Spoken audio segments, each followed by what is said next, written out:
Уважаемый председатель, уважаемые народные депутаты, экология и экономика неразрывно связаны. Не может быть охраны природы без рационального использования ее природных ресурсов. Экологические проблемы не рождаются сами по себе. Они следствие нашей технической экологической малограмотности, еще больше бесхозяйственности и безответственности. Мотив выступления Анатолия Семеновича заключается в том, что приватизация должна идти под неусыпным контролем правительства, потому что вещь очень серьезная. Обожглись мы в 91 году, все это очень правильно, я в целом его поддерживаю. У меня есть такие конкретные предложения. Во-первых, говорят, правительство это плохой хозяин, но может быть это так, но однако это не говорит о том, что мы не должны управлять собственностью. Наоборот, это говорит о том, что мы должны к управлению собственностью обратить очень серьезное внимание, найти механизмы эффективного управления. Парикмахерскую, там, пошивочную, мастерскую и другую. Почему? Потому что денег нет у населения. Нет, деньги не двигаются. Нет денежных обращений. Мы этот факт должны признать. Все-таки основная масса денег, вот тех, которые мы здесь утверждаем, 3 миллиарда 600, крутится в городе, в пределах города Якутска. И самое главное, значит, мы искусственно сдерживаем доход местного сельского населения. Весь доход других государств. И они выполняли заявку непосредственно сельхозтоваропроизводителей. И пускай они живут за счет своих, они должны жить за счет накладных расходов, как это принято везде и всюду.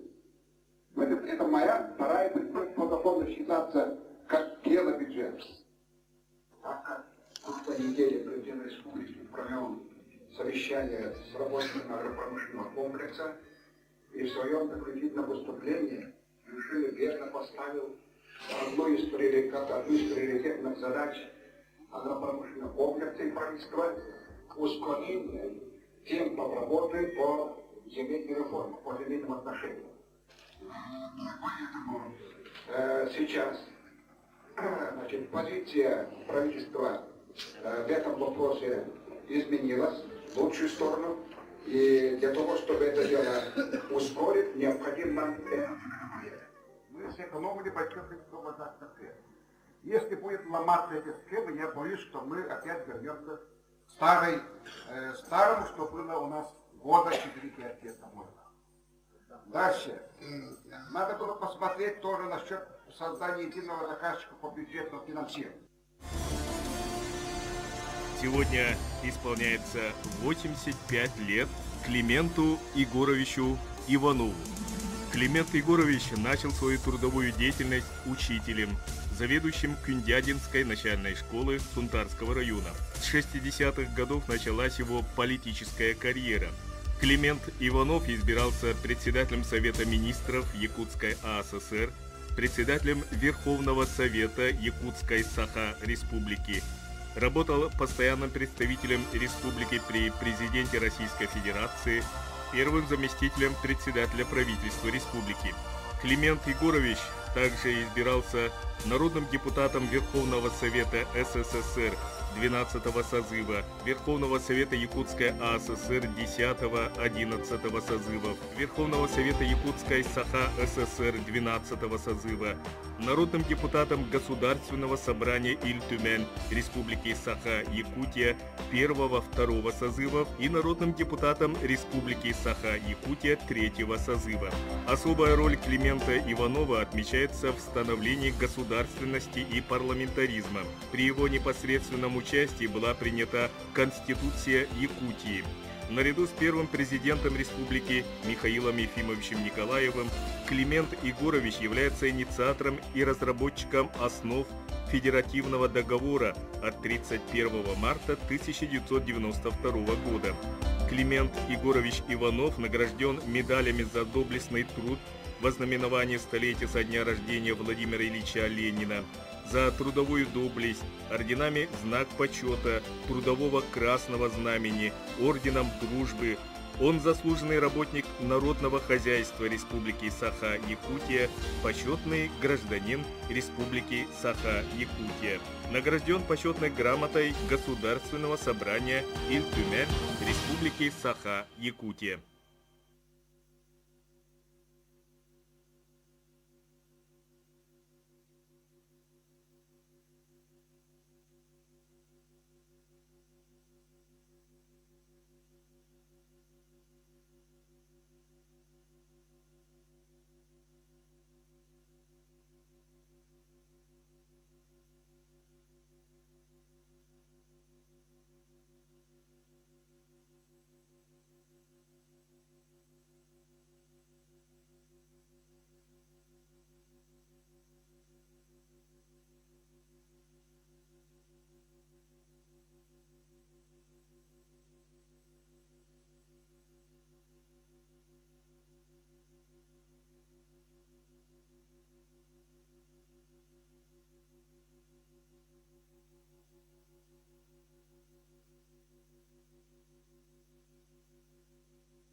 Добрый день!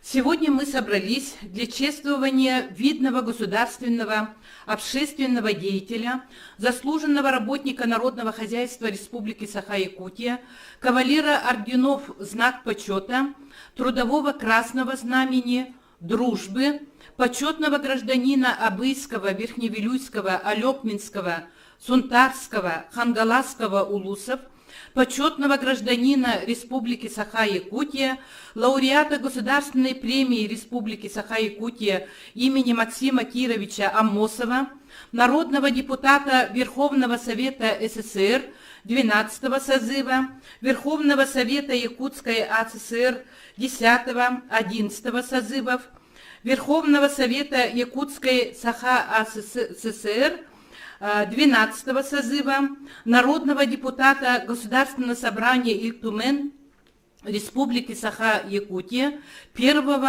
2, 3 созывов, председателя Совета министров Якутской Саха-ССР в 1990-1992 годы, председателя Верховного Совета Республики Саха-Якутия в 1991-1993 годы, постоянного представителя Республики Саха-Якутия при президенте Российской Федерации, первого заместителя председателя правительства Республики Саха-Якутия 1993-1999 годы Климента Егоровича Иванова. Уважаемые участники торжественного заседания, сегодня мы проводим наше мероприятие в режиме видеоконференц-связи, поэтому предлагается следующий порядок проведения.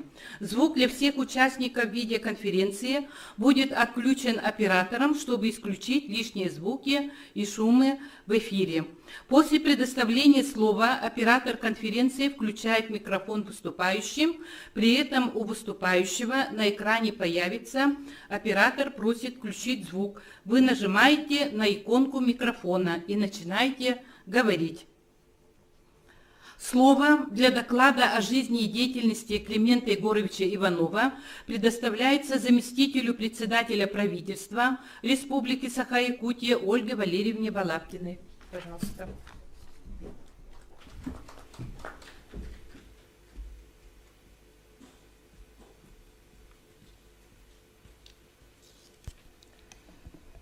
Уважаемый Климент Егорович, уважаемая Татьяна Ивановна, уважаемые участники торжественного собрания, друзья и коллеги, родные и близкие Климента Егоровича, сегодня мы торжественно отмечаем юбилей видного государственного, политического и общественного деятеля республики Иванова Климента Егоровича.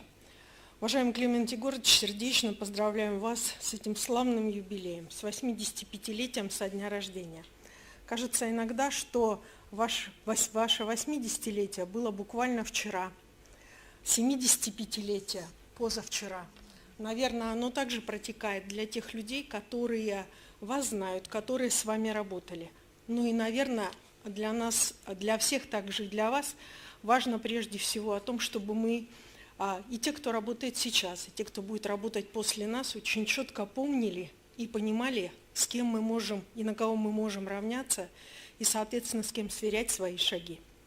Вся ваша жизнь и деятельность является примером служения народу, своей республике, своей стране. В нашей новейшей истории сложилась плеяда самых уважаемых политиков, которые внесли особый вклад в становление Новой Якутии. Среди них, конечно же, безусловно, называется и имя Климента Егоровича Иванова. Вы родились 10 ноября 1936 года в Сунтарском районе в селе Ильгей. Родители ваши были простыми крестьянами, но в семье всегда стремились к победам. В связи с этим бригадир колхоза Егор Дмитриевич был ударником труда. Ваша мама, которая трудилась на ниве поварского искусства, сделала вместе с отцом то, что сегодня, как и вы, говорите, что ваши родители очень достойные люди, и только благодаря их усилиям все 6 детей получили образование. Если бы они не были такие, остановились бы на полпути. Но, видимо, идти на полпути – это никогда не было в вашей семье каким-то определенным кредом. Всегда нужно доходить до победы. И уже в 20 лет, в 1956 году, после окончания Вилюйского педагогического училища, молодой перспективный учитель, а он, наверное, другим и не мог быть, был назначен заведующим начальной школы в Сунтарском Улусе. В эти годы вы, безусловно, становитесь и признанным лидером молодежи. И, конечно же, исходя из действующей политической ситуации, избираетесь комсомольским вожаком. Так начинается ваше восхождение на государственный политический олимп. Как инициативного лидера молодежи Климент Егорович Иванов выдвинут комсоргом обкома ВЛКСМ по Вилюйскому производственному территориальному управлению. Затем направлен слушателем Хабаровской высшей партийной школы, после успешного окончания которой избираетесь первым секретарем Абыйского райкома КПСС, первым секретарем райкома КПСС, председателем райисполкома Сунтарского, Верхневилюйского, Алекминского района, Абыйский, Сунтарский, Верхневилюйский, Алекминский. Казалось бы, совсем разные улусы республики. Казалось бы, совсем разные направления их развития. Но все эти улусы для вас являются именно основой для вашего политического взросления и для внесения той роли, которую вы в них играли. В связи с чем был поднят на достойный уровень социальный, понимая, что главным является человек. Поэтому было поднято на достойный уровень социально-экономическое положение населения. Много было сделано для укрепления материально-технической базы совхозов. Проложены и отремонтированы межрайонные дороги. Была заложена база для развития учреждений образования, здравоохранения и культуры. Период перестройки, безусловно, для политиков вашего поколения это особая страница в жизни и деятельности. И, разумеется, как человек пытливого ума, зрелый администратор, Климент Егорович видел и знал недостатки и проблемы системы. Он был уверен, что тупиковые ситуации, возникавшие в развитии экономики, вполне преодолимы, полагая, что многие из них связаны не с объективными причинами, а с субъективными обстоятельствами. Поэтому Климент Егорович принял перестройку и согласился стать народным депутатом страны и был избран в Верховный Совет Советского Союза. Знание реальной экономики страны и республики убедило Климента Егоровича в том, что в Якутии нужно самим брать ответственность за свою судьбу. В его мировоззрении определенное место всегда занимали рынок, частная собственность, идеологическое многообразие. Как вписать это в ту историю своей любимой республики решалось всегда очень быстро, оперативно, понятно, в интересах людей. С новым взглядом на социально-экономические потребности России и Якутии Климент Егорович пришел в высший представительный орган государственной власти республики. 1990 год. Климент Егорович Иванов утверждается председателем Совета министров ЯССР. Конструктивный стиль работы, широкая эрудиция, профессионализм. Эти черты характера Климента Егоровича наиболее полно проявились на этом ответственном посту. Именно в этот период Климент Егорович Иванов, как председатель, закладывал и основы парламентаризма в Якутии. Казалось бы, почему руководитель исполнительного органа решает и видит проблемы парламентаризма? Наверное, потому что уже тогда закладывалась основа для того, чтобы органы государственной власти работали в триединстве – исполнительное, законодательное и судебное.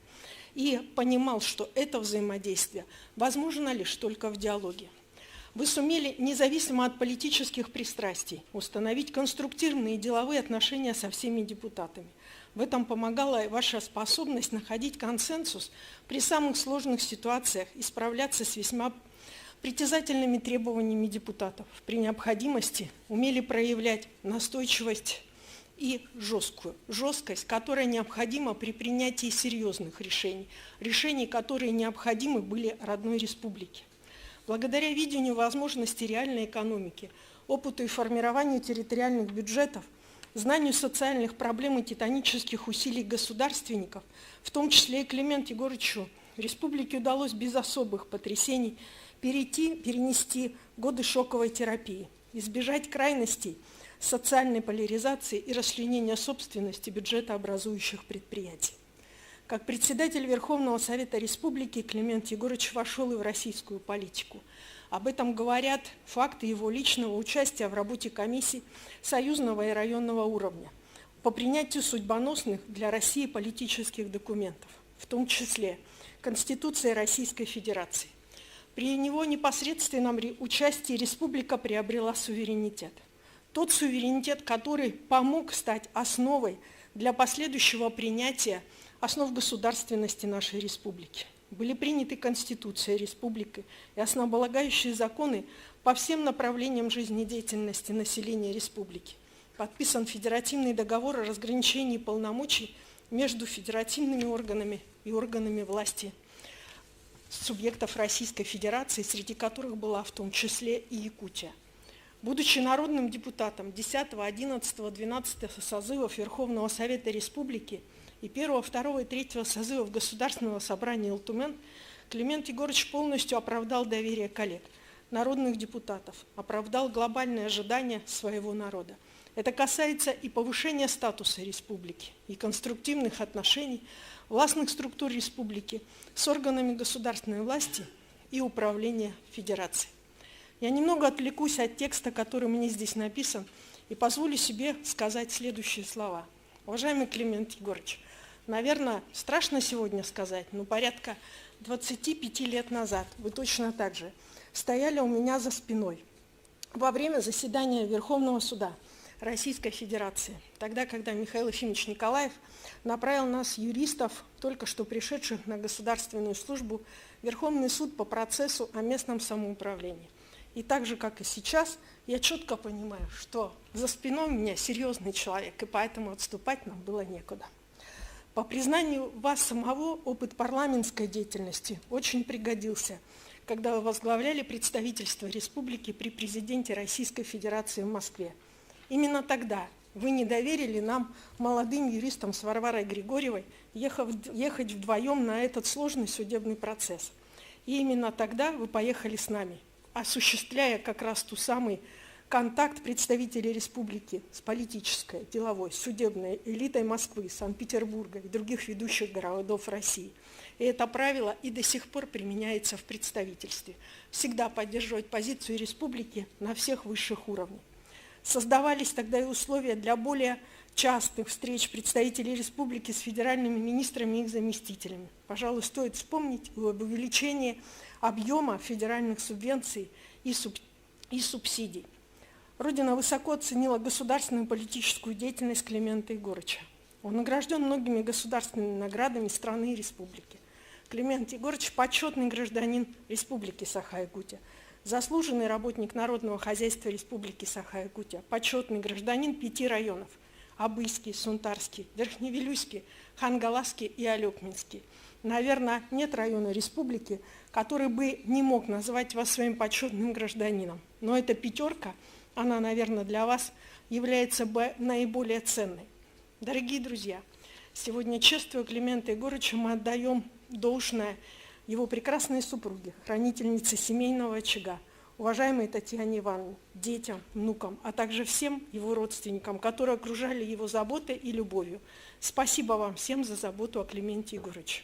Уважаемый Климент Егорыч, еще раз поздравляю вас с юбилеем и желаю всем вам и вашим близким и родственникам всего хорошего, крепкого здоровья и долгих лет жизни. Здравствуйте. Спасибо. Спасибо. Слово имеет глава Республики Саха-Якутия Айсен Сергеевич Николаев.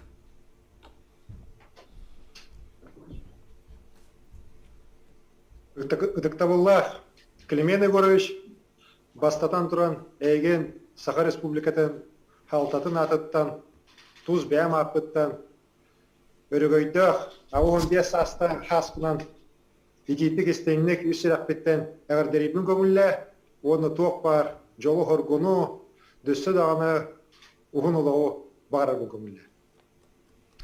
Дорогой наш Климент Егорович, вы по праву принадлежите к той замечательной плеяде выдающихся, ярких государственных деятелей Якутии, которые оказали значительное влияние на его развитие в постсоветское время. Безусловно, ваше достижение, ваш ум, ваш талант, ваше отношение к жизни, к веренному вам делу снискали вам заслуженный авторитет среди всего населения нашей республики, далеко за ее пределами. Свидетельством этому, свидетельством благодарности людей служат многие государственные награды, которые получены вами, многие звания и Российской Федерации, Республики Саха-Якутия, муниципальных районов. Безусловно, ваша энергия, ваш талант обеспечили процветание и развитие Якутии. С вашим именем связана целая эпоха, и об этом, я уверен, сегодня будет много говориться, эпоха, с которой началась и идет пора глубоких преобразований в Якутии, позволившая ее сделать такой решительный шаг в становлении государственности, парламентаризма, определив роль и место нашей республики в Российской Федерации. Вы, начав свою деятельность в родном Сунтарском районе учителем, достигли самых высоких вершин на пути служения нашему государству, нашей республике. При вашем непосредственном участии была принята Конституция нашей республики. Вы вместе с нашим первым президентом Михаилом Ефимовичем Николаевым были, я не побоюсь этого слова, одними из авторов федеративного договора 1992 года. Ваш доблестный труд служит и для меня, да и, наверное, для всех наших коллег образцом беззаветного служения Родине. Я прекрасно помню свою студенческую юность, 90-е годы, когда вы, Климент Егорович, тогда еще поспред нашей республики в Москве, очень тепло нас принимали, студентов. Я тогда возглавлял землячество якутское. Мы тогда создали как раз ассоциацию Саха-Москва, и вы как раз нам советовали, как работать. И во всех ваших словах, действиях сквозила любовь к Якутии, которая и сегодня вместе с вами. Я благодарен вам за вот то наставничество, которое вы в те годы взяли надо мной, когда я работал в Москве, потом уже здесь работал в Якутске. Всегда я чувствовал от вас поддержку. Хотя между нами разница в возрасте большая, вы никогда не относились свысока ко мне и к другим моим коллегам. Вы нас всегда, наоборот, поддерживали, советовали, толкали, можно сказать, в хорошем смысле вперед. И, конечно же, это нас всегда окрыляло. Дорогой Климент Егорович, мы очень ценим то, что вы сегодня вместе с нами. Вы не просто сейчас на заслуженном отдыхе, я читаю ваши статьи, слышу ваши выступления. И на самом деле многим моим молодым коллегам стоило бы поучиться у вас и любви к родине, отстаиванию интересов республики, стратегическому мышлению, видению перспектив развития и республики, и нашей России. Огромное вам за это спасибо. В этот день, конечно же, желаю вам, дорогой Татьяне Ивановне, крепкого здоровья. Это самое главное в наше время. Благополучия, прекрасного настроения. И, конечно, чтобы всегда рядом с вами были ваши родные и близкие, радовали вас. Ну и чтобы процветала наша родная, любимая Якутия, для которой, Климент Егорович, вы сделали, как никто другой, наверное, много. Огромное вам спасибо. Уруй Айхал.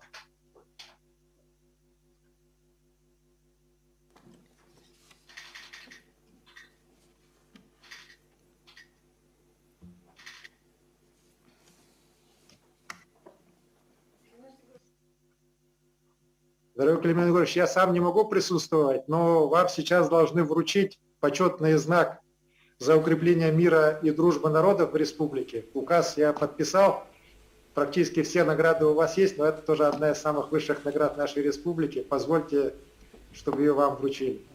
Огромное еще раз вам спасибо и благодарность.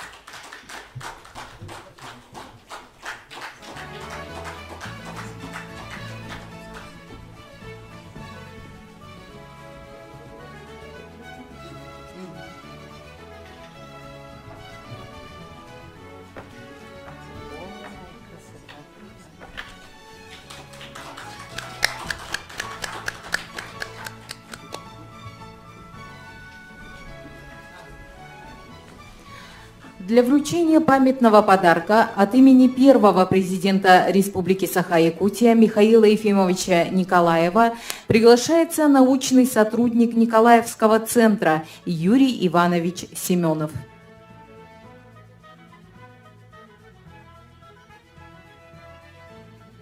Дорогие присутствующие, торжественное собрание. Народ историю создает, эпоху личности. Мы жили, будем жить в эпоху великих личностей, нашего первого президента Климента Егоровича Иванова, на ореоле славы, их мужества и силы мы будем жить всегда. От имени первого президента разрешите вручить его личный подарок. От имени молодого поколения я лишь могу сказать большое спасибо. Нам жить, творить чтя, уважая вас и ваш пример силы и мужества. Дай вам Бог здоровья.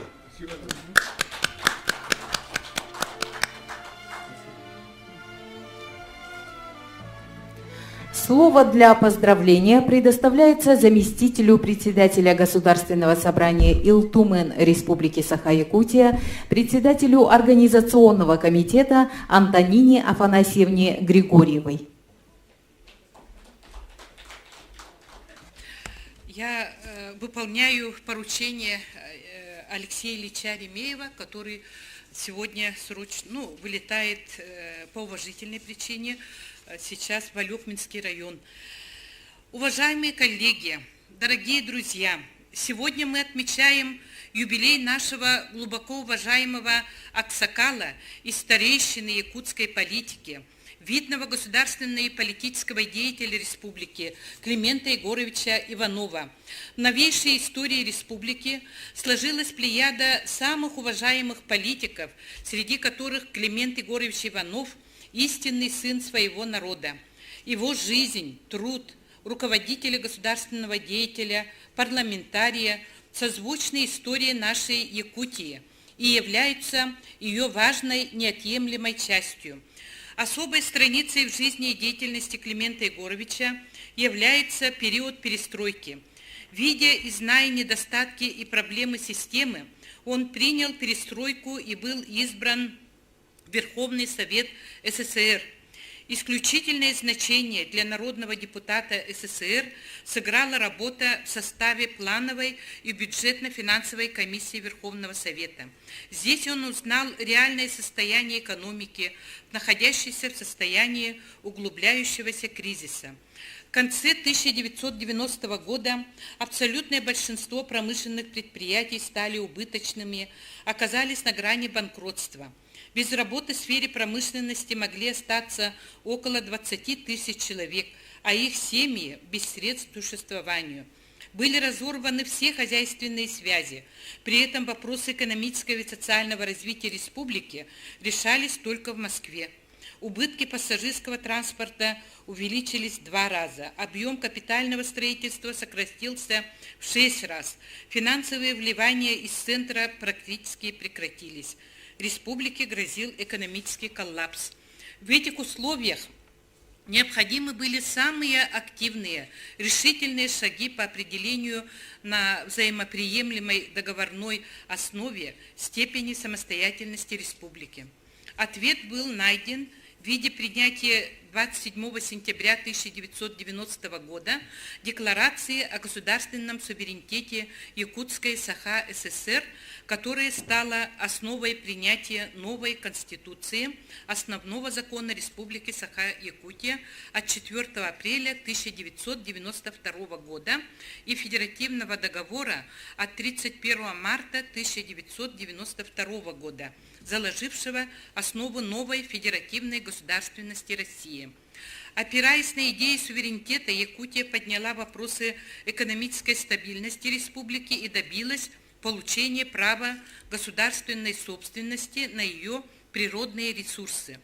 Лидер республики Михаил Николаев методично шел к созданию условий экономической самостоятельности.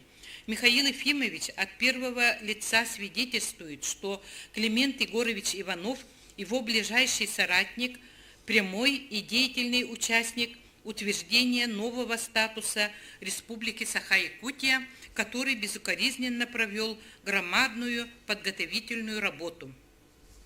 Первым документом, принятым по настойчивой инициативе Михаила Ефимовича Николаева, стало постановление Совета министров РСФСР от 26 декабря 1990 года о расширении экономической самостоятельности Якутской Саха-ССР в решении социально-экономических проблем в условиях перехода на рыночные отношения.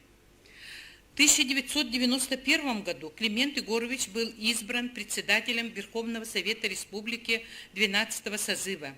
Именно в этот период он заложил основы парламентской деятельности, сумел независимо от политических пристрастий установить конструктивные и деловые отношения со всеми депутатами поддерживал парламентские дебаты и дискуссии.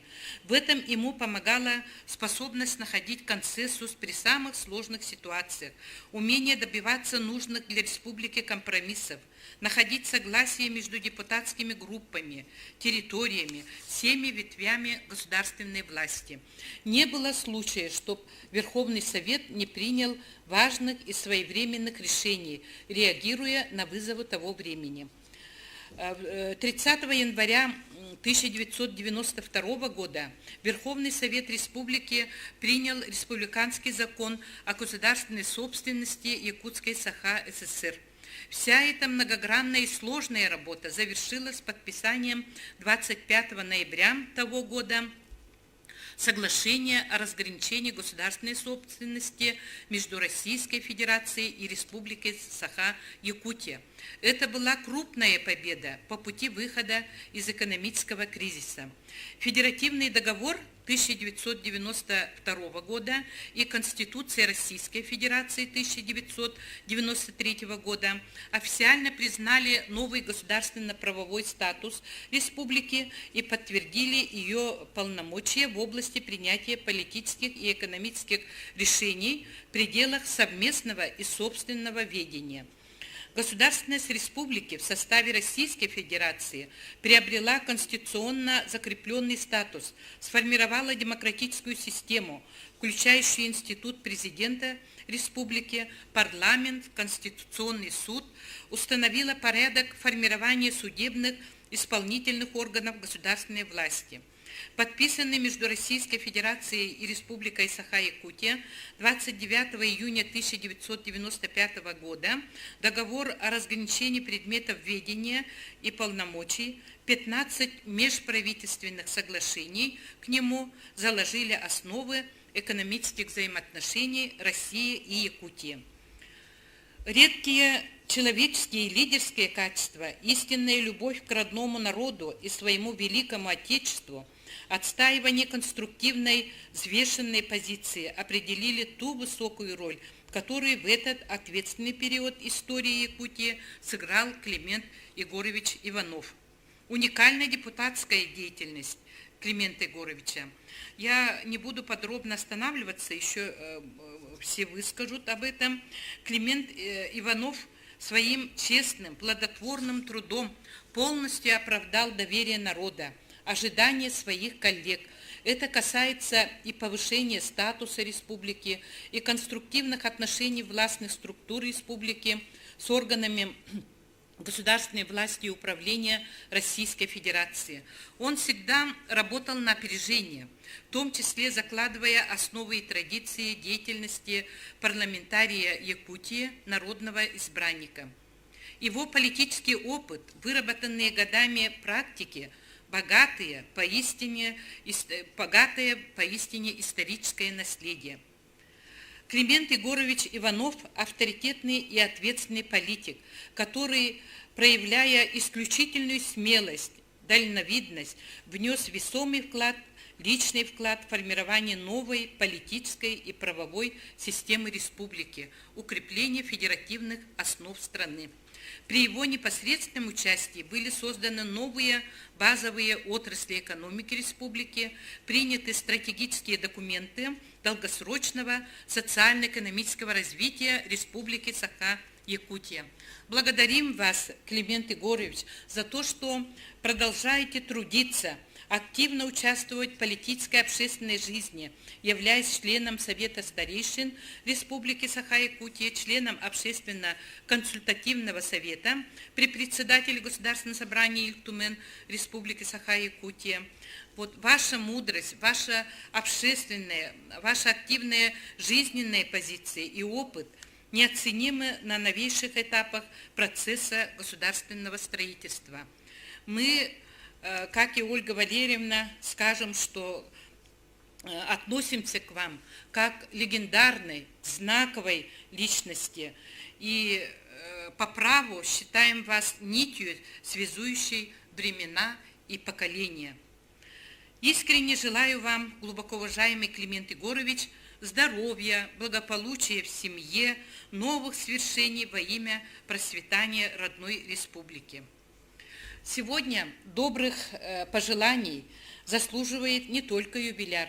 Я хочу поздравить с юбилеем супруга Татьяну Ивановну, его любимую жену, прекрасную хозяйку, яркого комсомольского работника, соратницу, единомышленницу.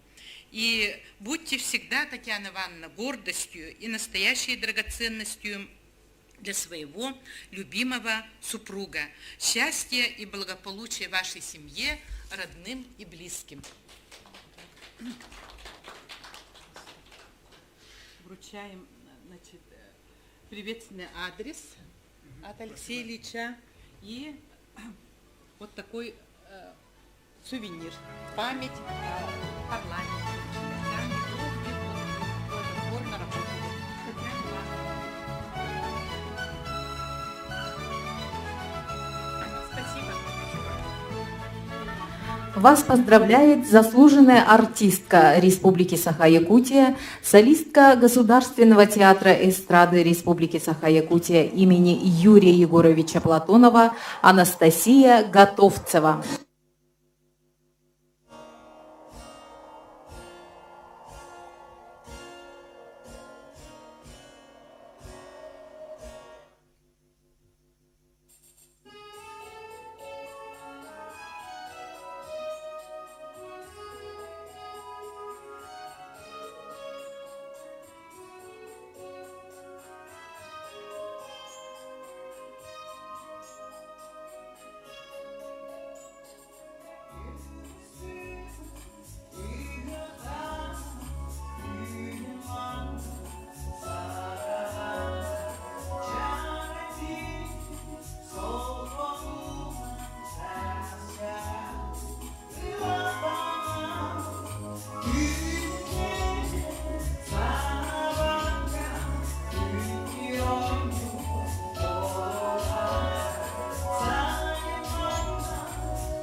Слово предоставляется заместителю председателя Комитета Совета Федерации по федеративному устройству, региональной политике, местному самоуправлению и делам Севера Федерального собрания Российской Федерации Александру Константиновичу Акимову.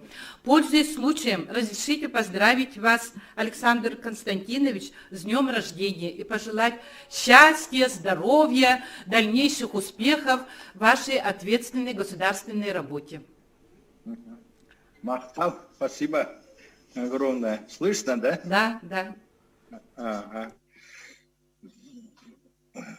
Уважаемый Климент Егорович, уважаемая Татьяна Ивановна и дорогие друзья, уважаемые участники торжественного собрания, уважаемый Айсен Сергеевич, позвольте от имени Совета Федерации и лично председателя Совета Федерации Валентина Ивановна Матвиенко, от имени сенаторского корпуса, от имени нашего комитета по федеративному устройству, региональной политике и по делам Севера поздравить нашего многоуважаемого патриарха якутской политики Аксакала Климента Егоровича замечательным юбилеем и пожелать здоровья, успехов и всех земных благ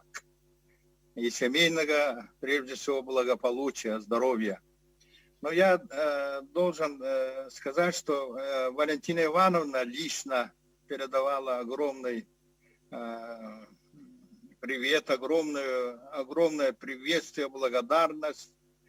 Лично знает Климента Егоровича, я разговаривал, и она направила приветствие, я думаю, что сегодня зачитает, и я сегодня должен еще озвучить о том, что Климент Егорович Иванов награжден медалью Совета Федерации 25 лет. Ну вот, подписан, я показываю, Климент Егорович. Так что от души поздравляю. И, конечно, я сегодня извиняюсь перед парламентом и перед Климентом Егоровичем, что сам не приехал, потому что сегодня идет пленарное заседание. Сейчас я вышел вот с пленарного заседания. Потому, Климент Егорович, вы уж извините, я бы... сам приеду, вручу обязательно. Спасибо. Передам. Спасибо. Ага. Так что давай поздравим высокой наградой Совета Федерации Климента Егоровича.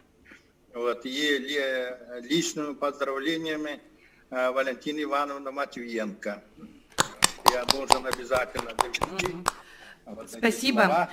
Ага. И, конечно, я добавлю немного, потому что я Климента Егоровича давно знаю. Мы с родного Сунтарского района, когда после окончания учебы я работал в Сунтарском районе специалистом, экономистом, а потом, когда был избран первым секретарем райкома комсомола и директором совхоза Тайбохойска, моим наставником был Климент Егорович Иванов. Вот. Я хочу сказать, это огромная благодарность и по жизни. Вот всегда Климент Егорович рядом. Вот, и он воспитал целую плеяду молодых руководителей, политиков, депутатов. Так что, конечно, Климент Егорович очень мудрый и опытный политик. Это мы все прекрасно знаем. И он пользовался огромным уважением не только в родном Сунтарском районе, где он работал, но в других районах. Вот его те годы партия направляла разные районы. И Алекминские, Верхневилюйские, Абыйские районы, Орджоникидзевский, сейчас в Хангаласском Улусе работал Климент, где только он не работал. И Министерство сельского хозяйства. Вот. Так что у Климента Егоровича, конечно, огромный жизненный путь, огромный опыт работы. И это, конечно, потом сказалось на его вот государственной ответственной работе. Они вот сегодня в докладах было много сказано, я не буду повторяться. Я всегда рядом был с Михаилом Ефимовичем, с Климентом Егоровичем, в их команде, и мы вместе работали, я потому много видел и много знаю. И то, что как ближайший соратник Михаила Ефимовича, они, конечно, проделали огромную работу по становлению именно фундамента вот, развития новой Якутии и нового российского государства. Будучи депутатом Верховного Совета СССР и будучи председателем Верховного Совета Республики, будучи председателем Совета Министров Республики, он проделал огромную работу по отстаиванию интересов республики. Это я видел, и какими убеждениями, и как они самоотверженно боролись те годы, сложные переломные годы, отстаивая интересы трудящихся нашей республики. За это, конечно, народ никогда не забудет, и всегда с огромным уважением вот той старшему поколению, вот, во главе которого они стояли, во главе Верховного Совета, правительства, и отстаивали те годы интересы республики. Мы это видим, и благодаря этому, конечно, сегодня республика имеет, мы все знаем, вот,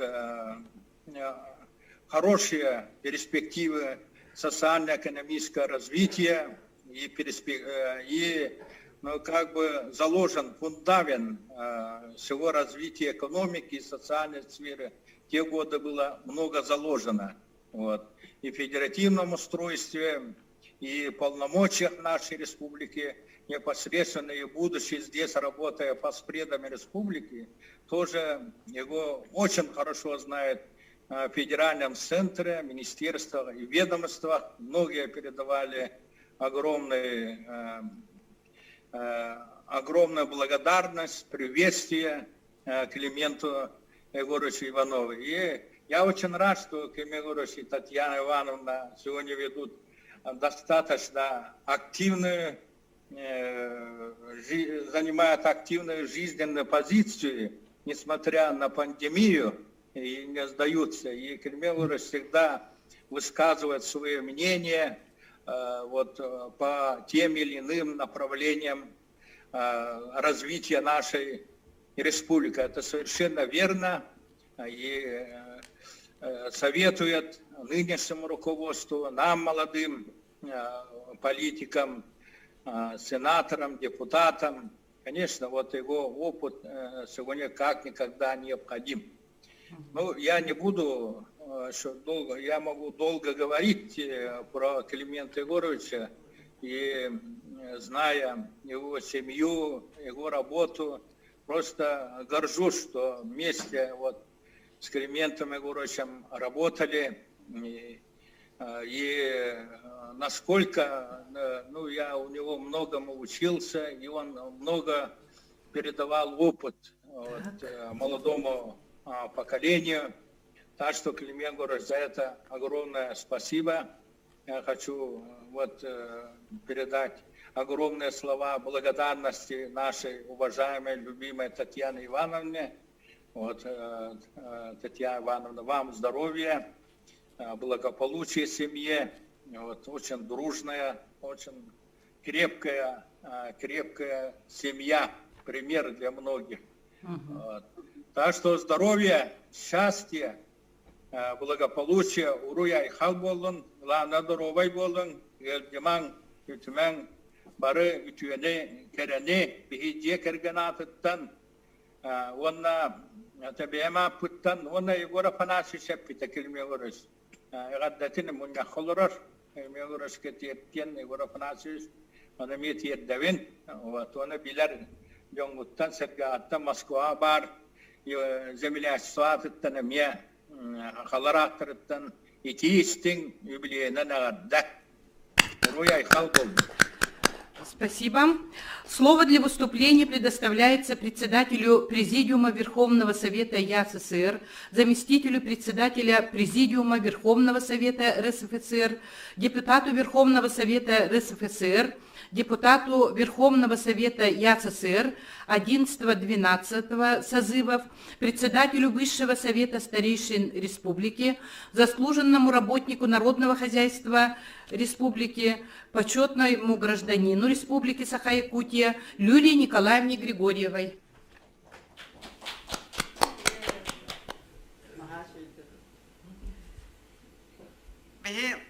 Клименуарович Татьяна Ивановна, bu улахан юбилейгетена ихиден исиннегааталун Татьяна Ивановна энеми юбилейм бол. Онон үчөө бааты буддаг эйлахтыг олорун. Бихи Клименуарович огод даппыдыттан бииргөлөлөн хомсомооттан бииргөлөлөн баттаппып маккайда. Иккен онон мен бүгүн нахачуеттылы барап биттере холбахан турамын. En bulduk Allah kerjahadlı işe dahanallah. Behe bulduk etek süvera bana bir görelenmet otup piyes kehe hecel butattan. Hüddağın yörevi. Oldu higa kelimene uğramış behe hayır süvema olan. Onun manlık ösüyle litroğun. Ösü şugay bulun.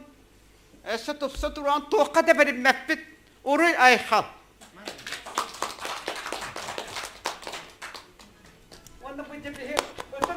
Baru mustang ya kan.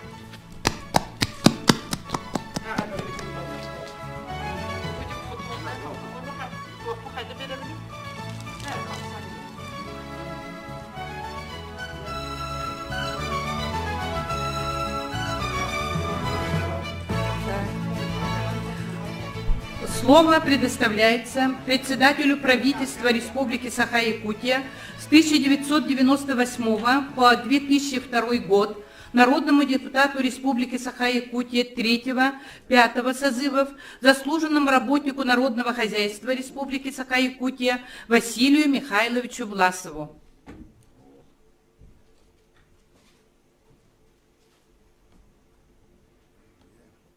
Уважаемый Климент Егорович, уважаемая Татьяна Ивановна, которая все эти многие годы стояла рядом с нашим уважаемым юбиляром, поддерживала его, направляла, не сомневаюсь, иногда. Я очень сердечно поздравляю вас с юбилеем и хочу сказать несколько слов из такого многопланового, жизненного, хозяйственного, политического пути Климента Егоровича, некоторые моменты, которые, с моей точки зрения, было бы неплохо хорошо знать молодым поколением.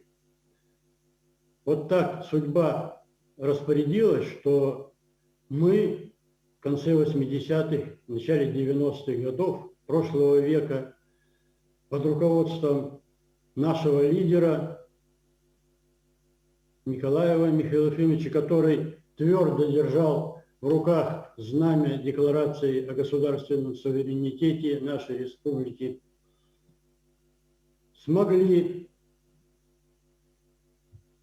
предложить, активно продвигать на федеральном уровне, в первую очередь, идеи новой государственности Республики Саха-Якутия. И не только Якутии.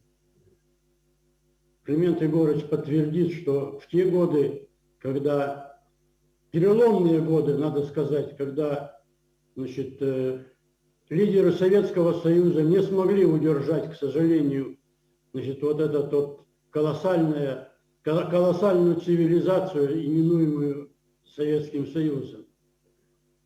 Вновь приходящие лидеры России не в ту сторону, с моей точки зрения, пытались увести, превратив Россию в придаток Соединенных Штатов Америки и других западных стран. Мы сумели вместе с лидерами наших других республик, российских, предложить и убедить федеральные органы о том, что пришло то время, когда республики в составе России должны получить новую государственность, получить новый статус. Сегодня так легко говорить, а вот когда вспоминаешь те годы, те страсти, те амбиции, те эмоции, которые бурлили в дискуссиях в различных федеральных структурах, я не ошибусь, скажу, что и у нас, в городе Якутске, в Улусах, тоже все непросто было. Вспомним дискуссии на сессиях Мирнинского городского совета, в Нерюнгли и так далее. Но, тем не менее, вот эти люди, подчеркиваю, под флагом Декларации о государственном суверенитете, который твердо держал в руках Николаев Михаил Ефимович, сумели добиться вот в этот короткий исторический отрезок времени нового статуса Республики Саха-Якутия. Я имею в виду в первую очередь принятие декларации, принятие новой конституции нашей республики, подписание федеративного договора, разработка новой федеральной конституции. Вот во всех этих эпохальных событиях роль Климента Егоровича уникальна. И надо, чтобы молодые поколения знали это хорошо, гордились этим. И все это произошло вот в эти короткие 2-3 года, когда Климент Егорович руководил Верховным Советом, был депутатом Союзного парламента.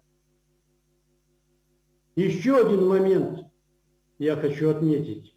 Это подготовка и подписание договора о делегировании полномочий между правительством, органами государственной власти Российской Федерации и Республики Саха-Якутия, который был подписан в 1995 году. Вот мы вдвоем с Климентом Егоровичем в Москве год трудились для того, чтобы пройти тернии федеральных коридоров, департаментов правительства, министерств, знаете, в то время была создана при президенте Российской Федерации специальная комиссия, которая рассматривала проекты подобных договоров и проекты соглашений. И скажу вам, там тоже страсти кипели, когда, значит, мы приводили свои аргументы, значит, Шахрай, который, значит, возглавлял эту комиссию от федеральной структуры, оппонировал нам. И вот этот механизм был признан всеми, и субъектами, и федеральным центром. И это присуще федеративному государству. К сожалению, в последние годы Федерация отступила от канонов строительства федеративного государства. Но это было. И я не сомневаюсь, что мы, значит, если не наше поколение, не те, кто за нами идут, вернутся еще к такой практике. Это каноны строительства федеративного государства. Вот сидит перед нами один из авторов, Климент Егорович Иванов, из авторов строительства Российского федеративного государства. Подчеркиваю это. Это вот я назвал, так сказать, события эпохальные, которые заложили основы новой государственности Якутии. Но ведь вокруг этих событий в те годы было подготовлено и принято серии постановлений правительств, законов нашей республики, федеральных законов, законов других субъектов. Была подписана масса соглашений нашей республики с другими республиками России. Ну и огромную роль сыграли, конечно, соглашения двух правительств, правительства России и правительства нашей Якутии. И вот то, что сегодня отмечалось, что сегодня наша родная Якутия идет твердо по пути укрепления государственности, по пути строительства экономики, это очень яркое свидетельство тех решений, целенаправленных решений, направленных на будущее, которые были приняты в те годы. И автором многих из них был наш уважаемый юбиляр. Мне очень приятно сегодня, Климент Егорович, вот эти слова говорить в ваш адрес. Мне очень приятно поздравить и Татьяну Ивановну с вашим юбилеем. Это все происходило на наших глазах. И пожелать здоровья, бодрости, здоровья, хорошего здоровья. Для нас, для нашего возраста это очень важно. Спасибо. Спасибо. Вас поздравляет заслуженный артист Республики Саха-Якутия Аскалон Павлов.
Bakka saatnya serasa bakka energi tinggi energi sakit kuat juga seru kita sehingga ikut anak bagi kita itu betul sisa anak-anak berjasa bertahan berubah jumlah ereatik ekelatik erelatik anak top.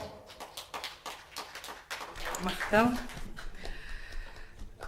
Слово для выступления предоставляется постоянному представителю Республики Саха-Якутия при президенте Российской Федерации, первому заместителю председателя правительства Республики Саха-Якутия Андрею Сандаминовичу Федотову. В данный момент он находится в зарубежной командировке во главе делегации Республики Беларуси, но сумел подключиться. Пожалуйста. Здравствуйте, Климент Егорович и Татьяна Ивановна. Меня хорошо слышно? Да. Вижу, что слышно. Здравствуйте. Я очень рад возможности, Климент Егорович, сегодня, именно в день вашего рождения, сказать вам о том, что вы значите и в моей личной жизни, в жизни нашей семьи, и в истории постоянного представительства. Здесь, конечно, много будет сказано и будет сказано вам, какую огромную роль вы сыграли и играете в истории нашей республики, нашей страны, и в том числе и страны прошлой Советского Союза, будучи депутатом Верховного Совета СССР. Я хочу сказать, что, Климент Егорович,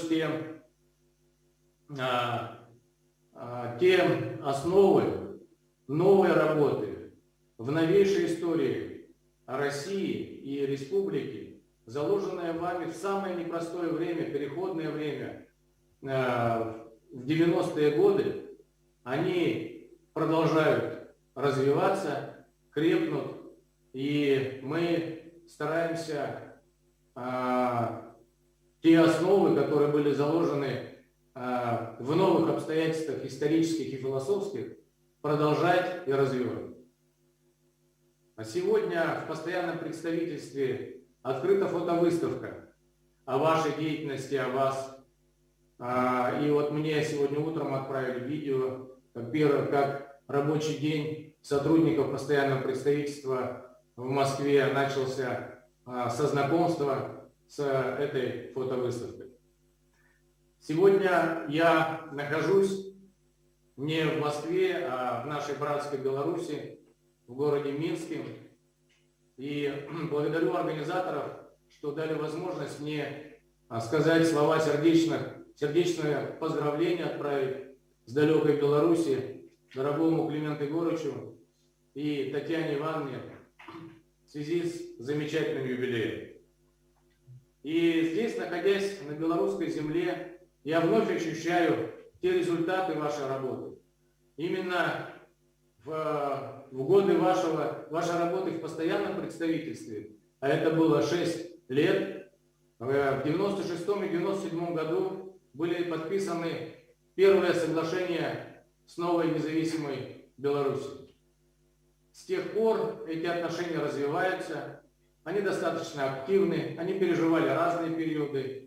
Но сегодня, я думаю, вновь обретают новое дыхание. И, конечно, сегодня, находясь здесь, я тоже рассказываю нашим белорусским друзьям и нашим коллегам из нашей делегации, что основа этих новых отношений с Беларусью закладывалась именно по вашему предложению, с вашим непосредственным участием. И так везде, где бы вы ни работали, и в комсомоле, и на советской службе, на партийной работе, везде, где бы вы ни работали, везде остается глубокий след, который проторен в будущее. И по этой дороге развивается и будущее поколение, в том числе и мое. Я хочу пожелать вам, Климент Егорович, Татьяна Ивановна, дорогая, крепкого здоровья. Сегодня весь мир и наша страна проходят серьезные испытания. И особое внимание мы, конечно, уделяем старшему поколению. Берегите себя. И очень хочу вам пожелать, Климент Егорович, сил для того, чтобы вы продолжали ту работу, которую активно ведете и в эти годы, будучи на заслуженном отдыхе. Я с большим интересом всегда читаю ваши статьи, ваши личные обращения ко мне никогда не остаются без ответа, и они для меня очень интересны, и очень познавательны, и очень наставнически полезны. Продолжайте эту работу, она очень необходима и нам сегодня работающим, и молодому поколению, потому что это укрепляет не только нашу историческую память, это дает серьезную почву, серьезный фундамент для развития нашей республики, всей нашей российской державы. Потому что такие люди, как сегодня, вот я внимательно успел прослушать Василия Михайловича Власова, именно на таких людях строилась всегда наша история. Именно такие люди, как вы, именно большие, настоящие государственники, всегда думали сначала о нашем народе и о нашем государстве. Как и нас учили в молодости нашей, раньше думай о родине, а потом о себе. Именно такой пример вы являетесь сегодня для всех ныне живущих. И очень хотелось бы быть похожим на вас. Спасибо вам за этот пример, спасибо вам за все, что вы сделали для будущего, для нас. Спасибо, Татьяна Ивановна, за внимание к нам, к нашей семье. И от себя лично, от нашего постоянного представительства, от своей супруги Клавдии Алексеевны, которая вас очень хорошо знает и очень любит, я поздравляю вас со славным юбилеем, желаю крепкого здоровья, многое и благое лето, и храни вас Господь и Пресвятая Богородица. С праздником! Спасибо. Климент Егорович и Татьяна Ивановна. Спасибо. От имени Постоянного представительства Республики Саха-Якутия при президенте Российской Федерации вручается подарок и памятный сувенир.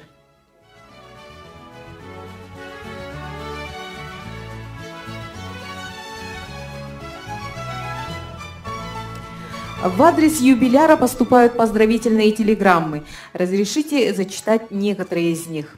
Высшая правительственная телеграмма. Уважаемый Климент Егорович, от всей души поздравляю вас с юбилеем. В этот день мне особенно приятно выразить вам глубокое уважение как человеку, за плечами которого огромная жизненная школа. Бесценный практический опыт, много важных свершений на благо родной республики и Отечества.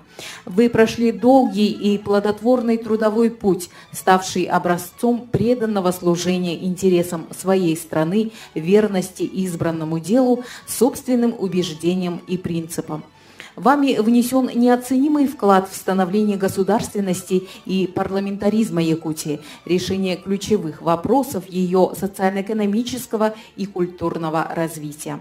Особой признательности заслуживает ваша продуктивная деятельность по укреплению сельскохозяйственного и промышленного потенциала региона, поддержке традиционных видов хозяйствования малочисленных народов Севера. Уважаемый Климент Егорович, вы и сегодня, пользуясь непререкаемым авторитетом у земляков, остаетесь в строю, держите руку на пульсе общественной и политической жизни республики, всемерно способствуете процветанию якутской земли. Пусть и в дальнейшем вашим созидательным начинаниям сопутствует успех, а рядом всегда будут надежные товарищи и близкие люди. Искренне желаю вам счастья и здоровья, мира и добра вашему дому. Председатель Совета Федерации Федерального собрания Российской Федерации Валентина Ивановна Матвиенко.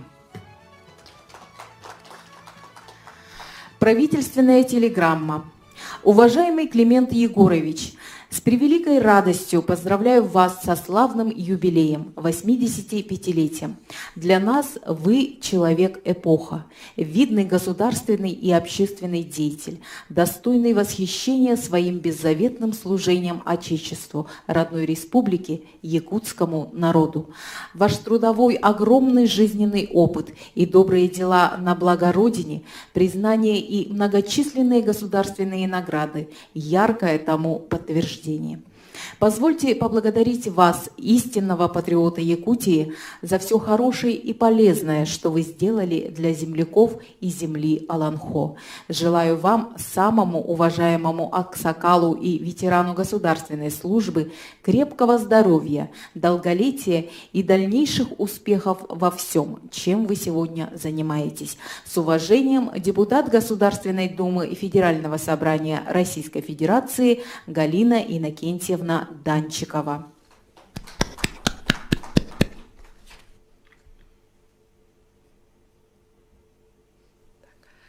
Продолжаем.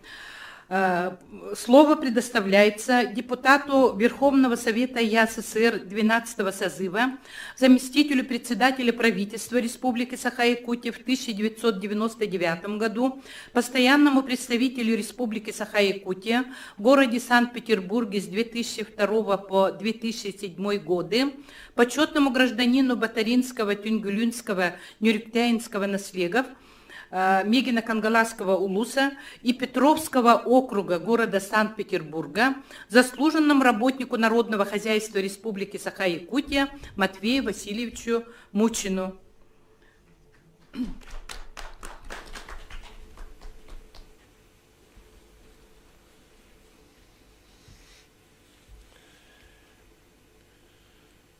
Впервые я был наслышан о Клименте Егоровиче ровно 60 лет тому назад.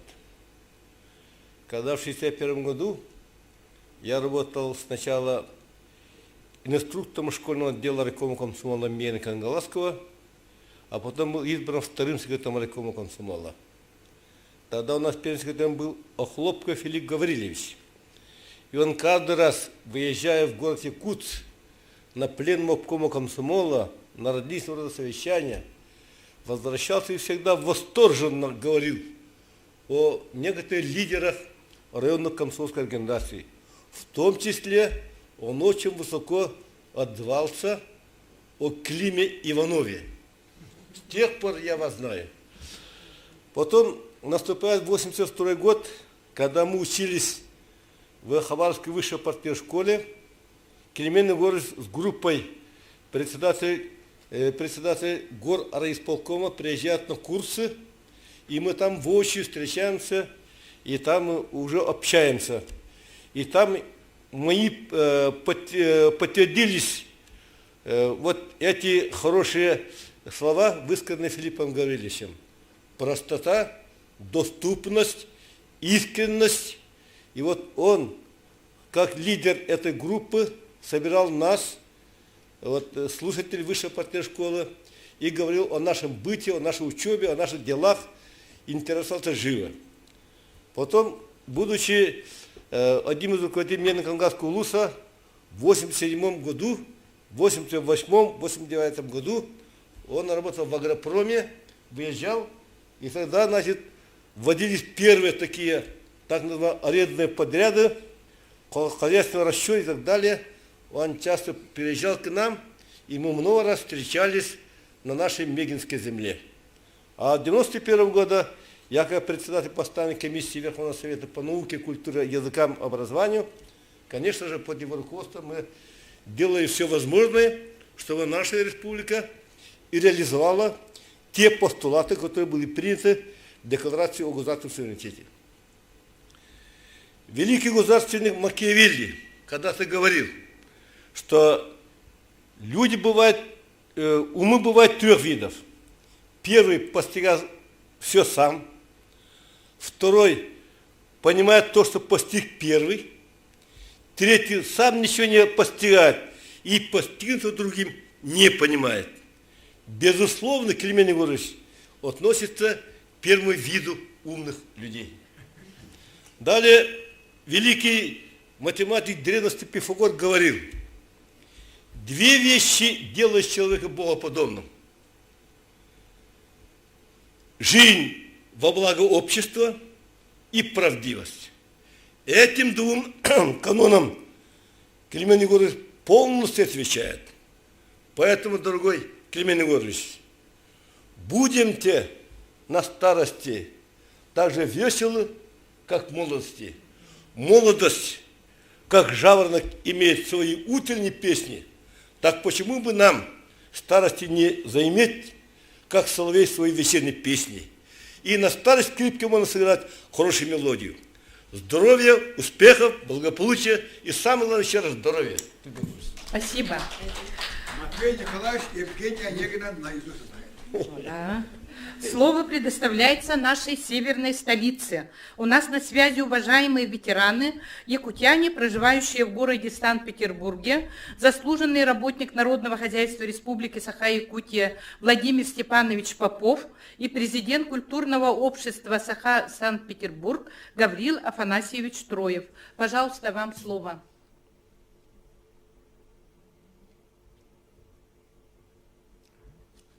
Санкт-Петербург. Так, Санкт-Петербург, мы вас видим, но не слышим.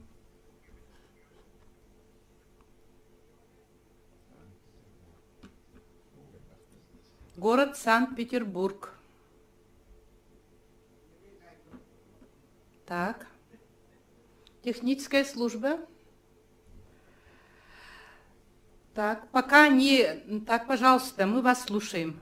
Рады увидеть. Так. Микрофон включите, пожалуйста. Санкт-Петербург. Так, ну, пока налаживается связь, или они идут к микрофону? Так.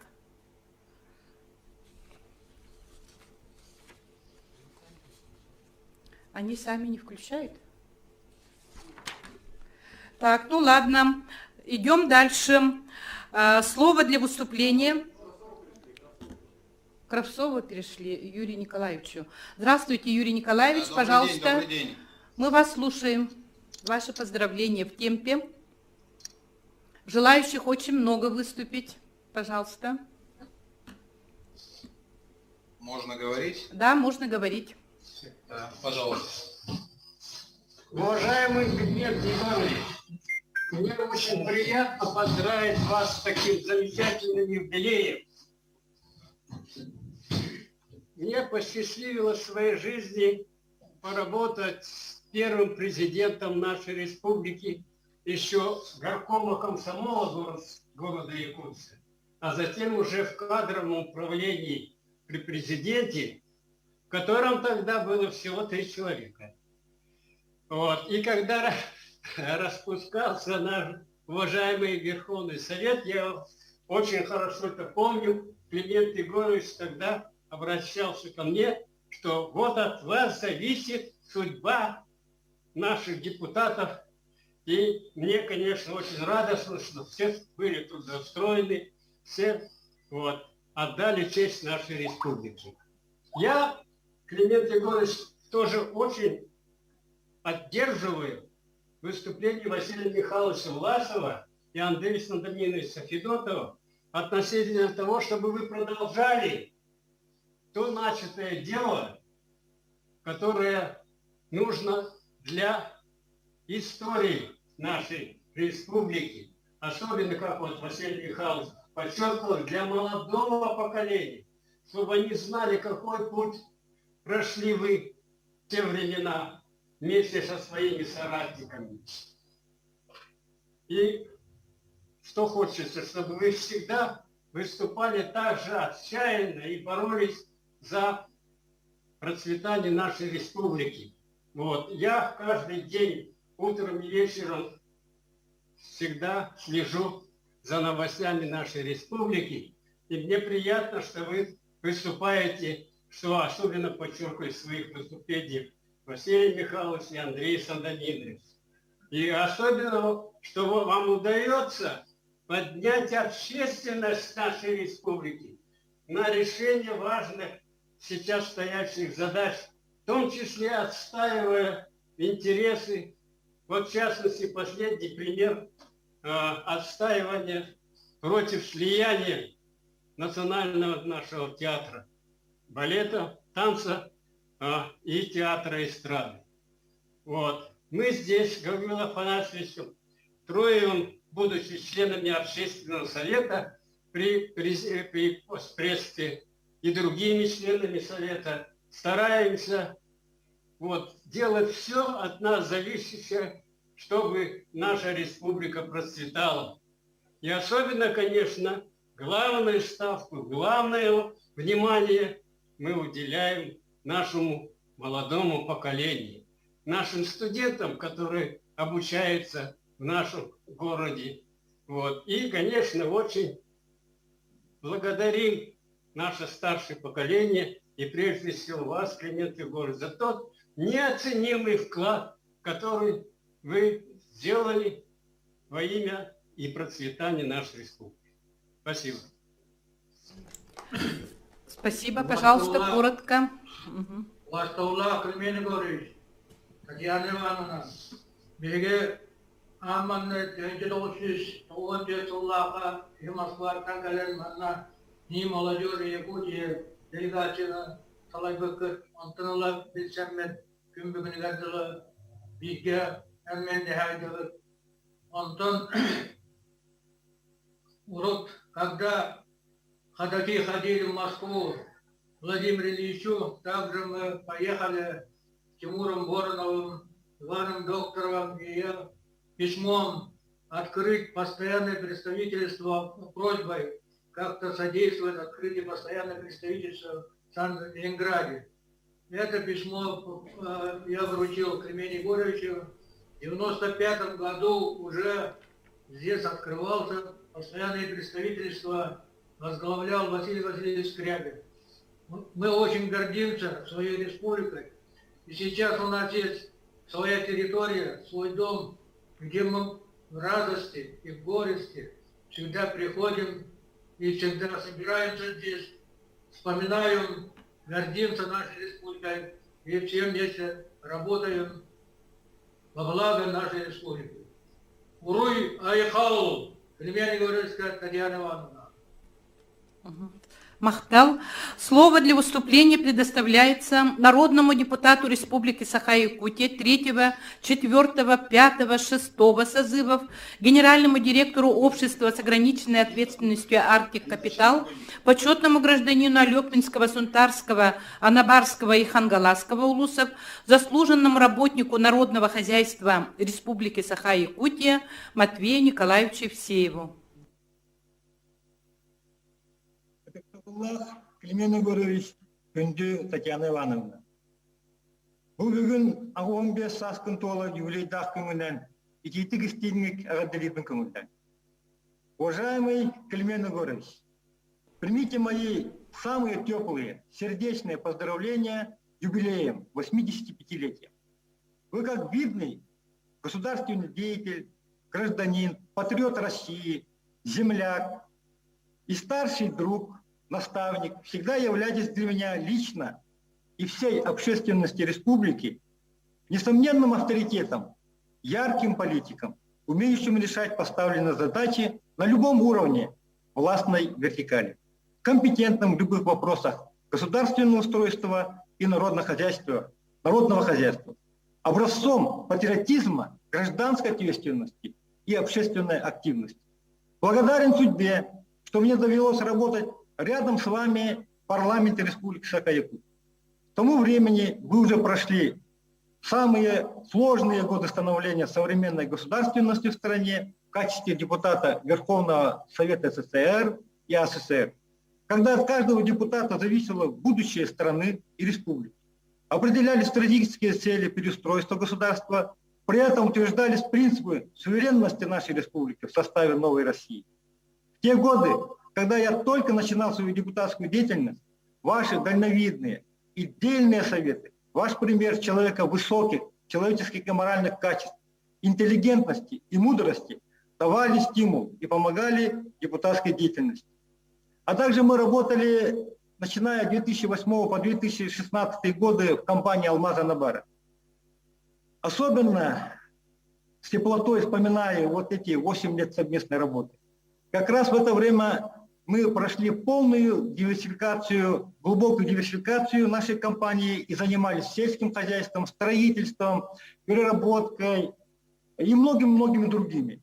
И как раз вот ваше знание, ваш опыт и ваша вот энергия пришли ко времени и были востребованы коллективом Алмаза Анвара. И вы пользовались большим уважением, авторитетом среди коллектива и являлись мостом, железнобетонным, не нитью, а вот именно мостом между плеядой ярких политиков конца 90-х, начала 2000-х годов и вот молодых руководителей, специалистов, которые с вами бок о бок работали вот эти 8 лет и получали от вас не только вот пример патриотизма и мудрости, но и получали то, что я вот сказал, именно человечность, интеллигентность и мудрость.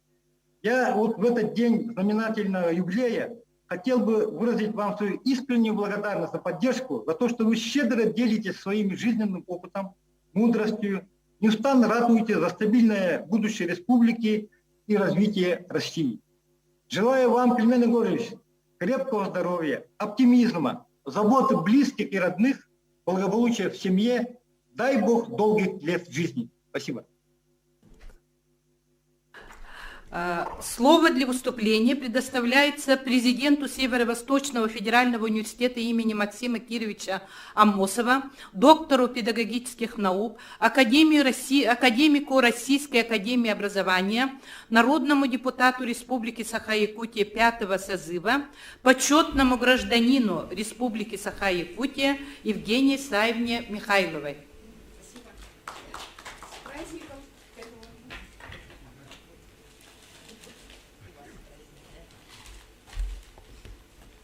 Как-то немножко неудобно, как всегда турар.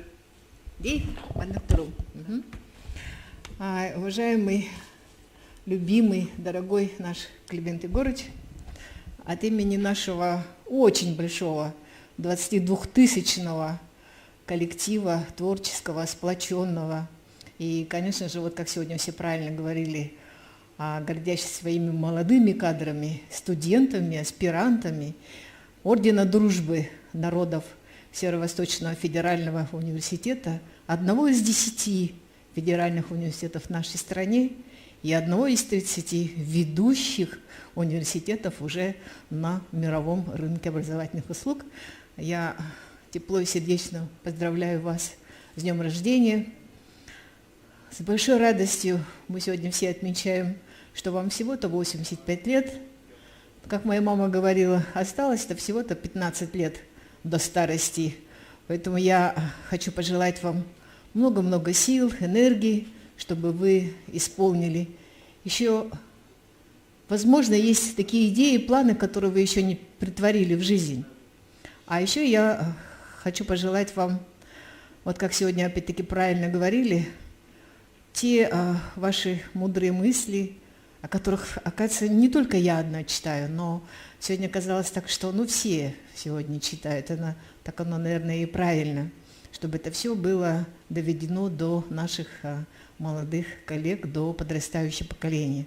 Здесь совершенно правильно говорили о вас как о государственном деятеле, как выдающемся человеке, который умеет и контакты налаживать, умеет и дела решать и так далее. Конечно же, сказали о том, что вы сделали очень много, чтобы наша республика практически встала с колен и пошла по пути развития. Вместе с вашими друзьями, коллегами, теми, кто сегодня тоже относится к тем отцам основателей нашей современной республики Саха-Якутия. Я хочу выразить еще вот ту деталь, о которой сегодня никто не сказал. Вы ведь именно тот председатель Совета министров Якутской ССР, который подписал постановление о коммунальных льготах для педагогических и медицинских работников, для деятелей науки и культуры. Мы это очень хорошо все помним. Я помню, как вы выступали в зале и говорили о том, что нужно готовить будущих хозяев своей республики. И что для этого надо делать? И мы сидели и думали о том, что вроде бы человек не нашей категории, не наших педагогов, преподавательской деятельности и так далее, а как глубоко вы понимали все азы воспитания, той радости в семье, которой, возможно, многим не хватало и тогда, и сегодня не хватает. И, конечно же, чтобы профессиональный рост учителей был на самом высшем уровне, вы всегда говорили и делали для того, чтобы бюджет, который финансирует школы, финансирует образование, вузы, финансирует училища, колледжи и так далее, чтобы никогда не испытывала какие-то там, скажем, дыры в этом плане. Мы вот здесь в этом приветствии написали, в отличие от других сегодняшних выступлений, экспертные свои заключения. И мы, значит, это публикуем. У нас есть отдельный сайт университета, который посещает в день около 200 тысяч просмотров людей и так далее.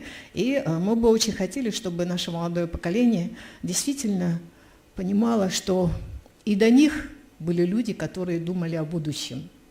И вместе с их качеством работы, любви, самоотдачи, самоотверженности.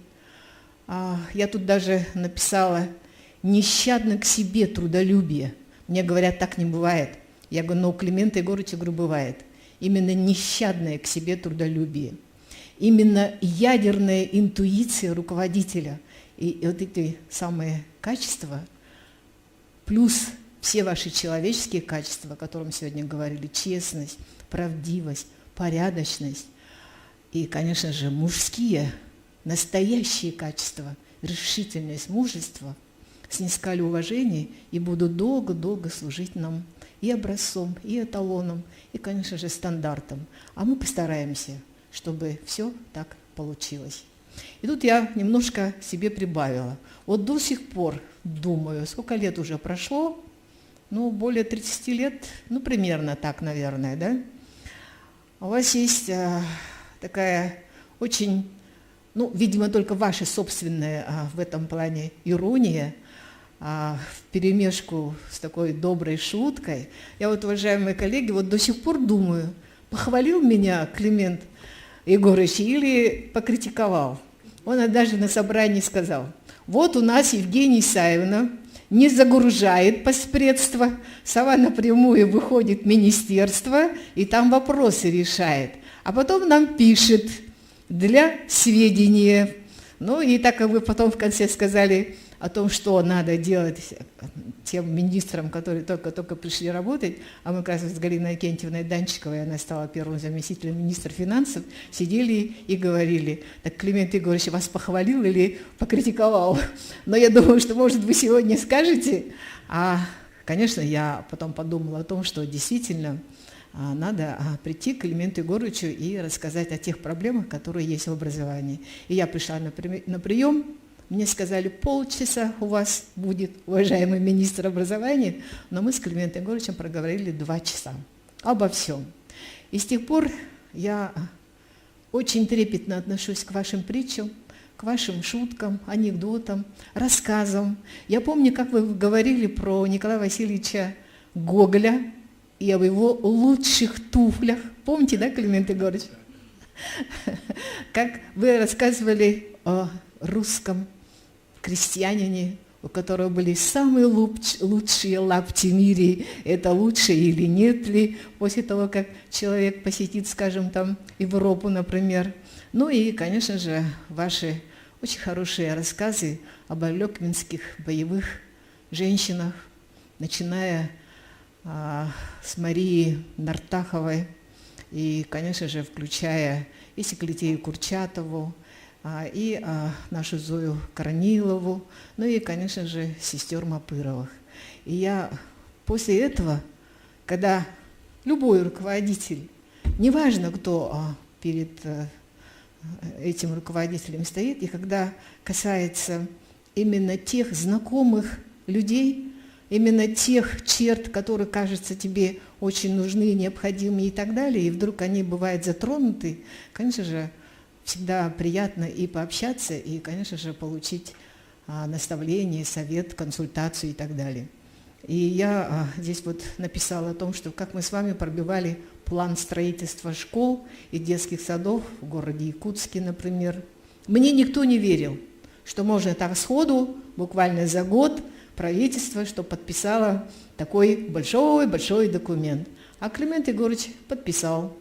И когда Матвей Васильевич, я помню, был тогда депутатом, он говорил о том, что при мне школы не падали.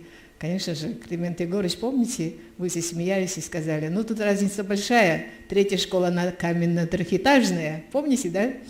А Павловская средняя школа, она деревянная, одноэтажная. Помните, да, Климент Егорович? И мне было так приятно, и сам Матвей Васильевич тоже опять-таки говорил о том, что каджик-каджик, нук. Ага.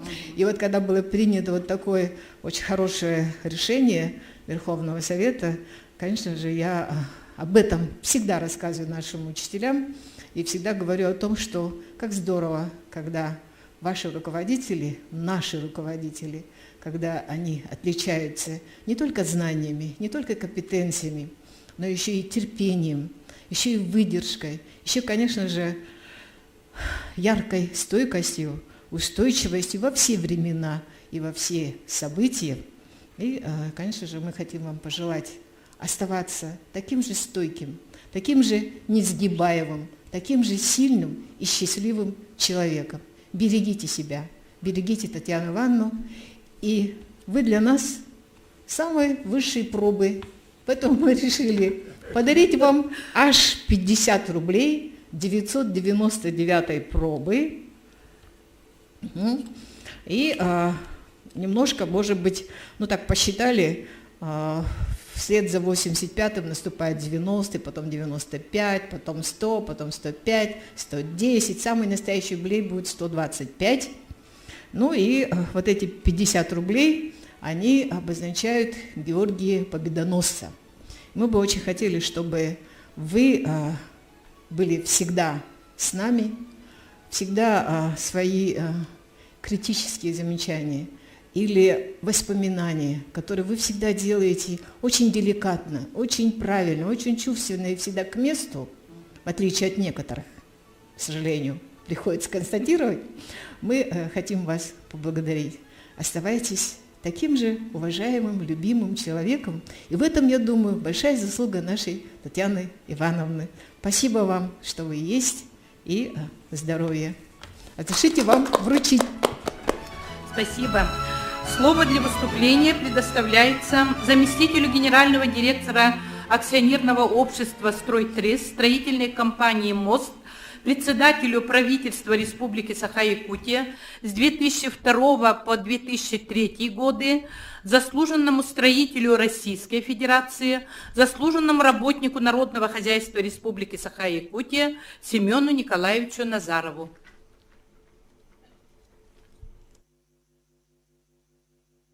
Ивановна, все участники торжественного собрания. Поздравляю семью Ивановых с 85-летием главы вашей семьи, видного государственно-политического деятеля современной Якутии Климента Егоровича Иванова.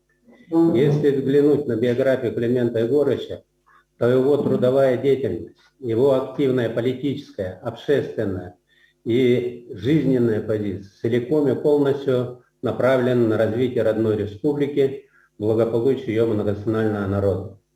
Мне посчастливилось быть современником Климента Егоровича, за что благодарен судьбе. Современником человека, который на стыке веков, исторические 90-е годы, совместно с первым президентом нашей республики Михаилом Ефимовичем Николаевым изменили вектор развития родной республики. Мы с Климентом Егоровичем познакомились в начале 90-х годов во время прохождения бурных сессий Верховного Совета 12-го созыва.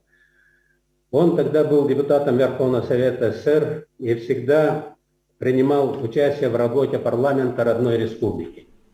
Верховный Совет 12 созыва в начале 90-х годов принял ключевые и в то время крайне своевременные для дальнейшей судьбы Северной Республики законы, которые, как время показало, определили пути выхода из социального, экономического кризиса 90-х годов и окончательно закрепили суверенное право на государственность в новых реалиях системных преобразований современной России. Климент Егорович, как депутат Верховного Совета, председатель Совета министров республики, а затем председатель Верховного Совета 12-го созыва, принимал самое активное участие в разработке и принятии этих судьбоносных законов. Его многолетний опыт руководящей работы во многих союзных, российских и республиканских структурах управления играли огромную и решающую роль в принятии решений основополагающих документов. На поколение первого президента нашей республики Михаила Ефимовича Николаева и его ближайших соратников, в числе которых, безусловно, входит Климент Егорович, выпало тяжелейшее бремя отстоять и защитить политические и экономические интересы республики, обеспечить благополучие населения и вывести на путь развития. Руководители республики с этим всецело справились. Эпоха первого президента нашей республики и деятельность его соратников на стыке веков еще предстоит оценить их современников. Я уверен, история современной Якутии это время займет объективно достойное место. Уважаемый Климент Егорович, я горжусь, что работал в одно время с такими историческими личностями, как Михаил Ефимович, как вы, и благодарен вам за бесценный опыт, который вы вложили в наше поколение. Жить судьбой своей республики, интересами ее многочисленного народа. Дорогие Климент Егорович и Татьяна Ивановна, я искренне желаю вам здоровья, благополучия, любви и мира вашему дому. Спасибо. Слово для выступления предоставляется главе родного Сунтарского улуса Анатолию Васильевичу Григорьеву.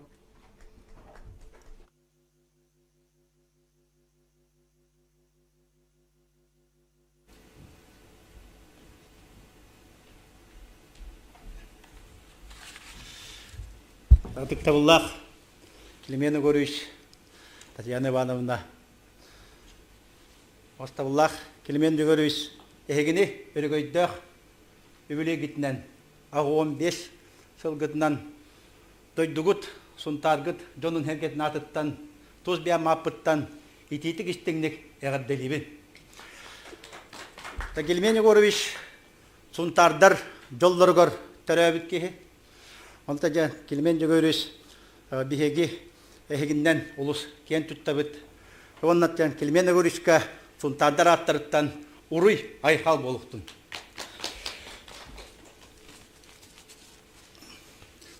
Глубоко уважаемый Климент Егорович, от имени земляков, всех жителей родного Сунтарского улуса и от себя лично искренне поздравляю вас со знаменательной датой. Наряду с известными именами мы гордо называем имя нашего земляка Климента Егоровича, достойного сына земли Аланхо, яркого лидера, талантливого руководителя, сильной личности. Уважаемый Климент Егорович, вы свою трудовую деятельность начали с учителя, воспитателя Кюндеинской, Харинской, Эльгейской школах. Затем стали первым секретарем Сунтарского райкома комсомола, далее Орджоникидзевского, Абыйского, Верхневилюйского, Алекуминского райкомов. С этого времени для вас началась большая партийная и государственная деятельность. Климент Егорович, находясь на высших советских и партийных должностях, в районах республики добился успешного выполнения перспективных планов, оставил везде прекрасные плоды творческого труда и рационального хозяйственного руководства. В частности, в Сунтарском наследии впервые осуществили бетонное покрытие центральной улицы в условиях якутского села, о котором до сих пор население отзывается с огромной благодарностью. Дорогой Климент Егорович, вами пройден большой жизненный и трудовой путь до видного государственного деятеля республики. Вы всегда считали, что при решении любого вопроса должен возобладать масштабный государственный подход. Работая в непростых условиях, всегда искали новые пути решения вопроса. Все знают, что вы никогда не отступали и всегда последовательно добивались поставленной цели. Каким бы он трудным ни казалось в начале. Ваш опыт, стремление служить народу и сейчас востребованы в рамках деятельности правления республики. И от имени всех жителей Сунтарского улуса и от себя лично я выражаю вам искреннее уважение и благодарность за вашу твердую гражданскую позицию, политическую мудрость, высокий профессионализм, которыми вы всегда делитесь с нами. Ваше доброе имя является лучшим примером и гордостью для нас, сунтарцев, и особенно для молодого поколения. Вы, дорогой Климент Егорович, родились и выросли в долине красивейшей матушки реки Вилюй, в селе Эльгай. Недаром красота, великолепие реки с века в век воспевается во многих песнях. Любой, хоть раз побывавший в этих прекрасных местах, навеки наслаждается его красотой. Говорят, в создании личности человека огромную роль играет место, где он родился, и место, где он вырос. Мы сравниваем вас величием и красотой священной реки Вилюй, потому вы и богаты умом, и щедры душой. Желаю вам крепкого здоровья, счастья и благополучия всей вашей дружной семье. Так, Тавлах, Климент Егорович, он это хунтарым улун, бәйін дойдың жонын атыттан, яғарда хұрықпытын, семей бәләқпітін, он это төрәбіт дойдың әлгәйін, нехелеген жағалтат натыттан, онна әлгәй жонын хәргет натыттан әме, яғарда хұрықпытын, онна семей бәләқтерін тұттарабын көңілләр.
Уважаемый Климент Егорович, вас поздравляют земляки из Сунтарского улуса.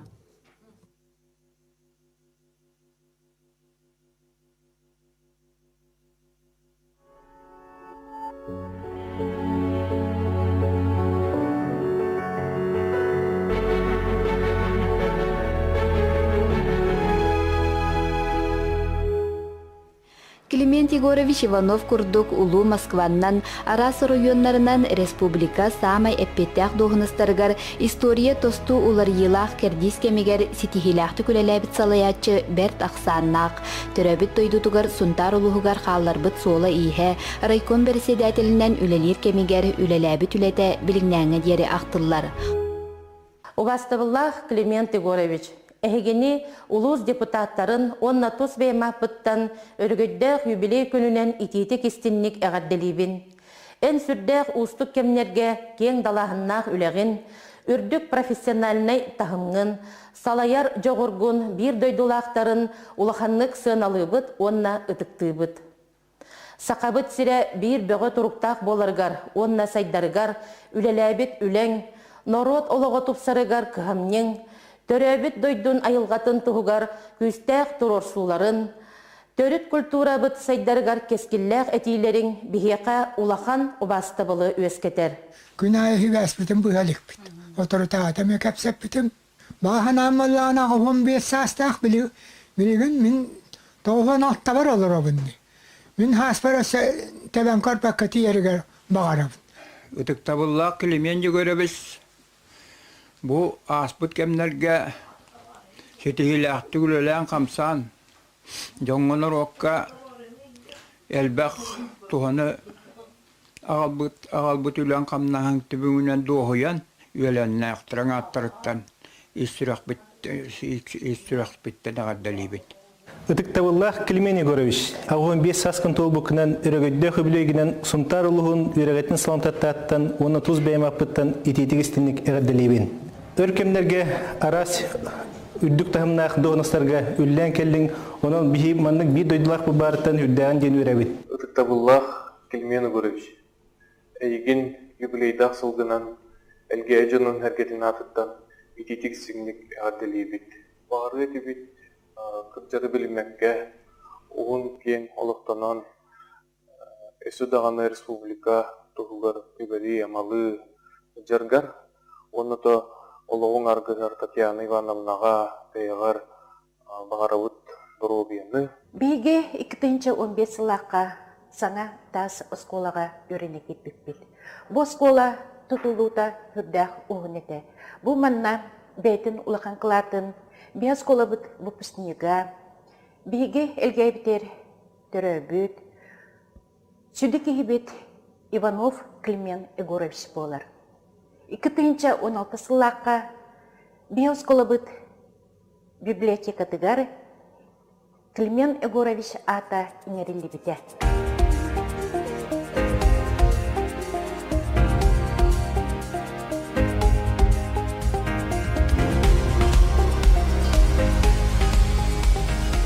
Табылар Климен Егорович, егин үблейдер күнгінен, күннақ күндейін жолын әргетін аттан итедігістігінік әғардаребет, бағарауыта еқа хақал мағылы кытанақ дұробияны, әтәңе болуыну, жекергенгер жолу онна сетихилері. Күнді таптыр ақтар, улаханны бастыр, кен туттар кехбет, улаханы байбыт Климент Егорович. Эйгин бүгүнгү өрүлэх билөйгүнен, ис түрэх бететтен, түрәбит дойдугуттан күндейеттен, ан бастан маңнайгы класска кирбет, бүлүйтәғи педагогическое училищені битерен учутал болан келбет. Егоров атынан күндейе орто агро-технологической хайскалақ ЮНЕСКО ситимен осколатын, тоқпар өрінәтчілерін, учуталларын, үләхеттерін аттырыттан әйеха өріләқ бүлігінен истің әғарда тұлларын әтебет. Күн тақсан сетелер сіремәр күнде мүтөкән серегер мен таптыр осколын жендер үтчатын өретен көтітер. Үтіктаулақ Климен Егорович, әйеге өремет үлеләбет осколағыт өрінәтчілерін аттырыттан юбилейдақ саскын толбукына ити истің әғардабден тердебет. Күнді Климент Егоровичка алғыстақ ағы 15 сағынан ити истің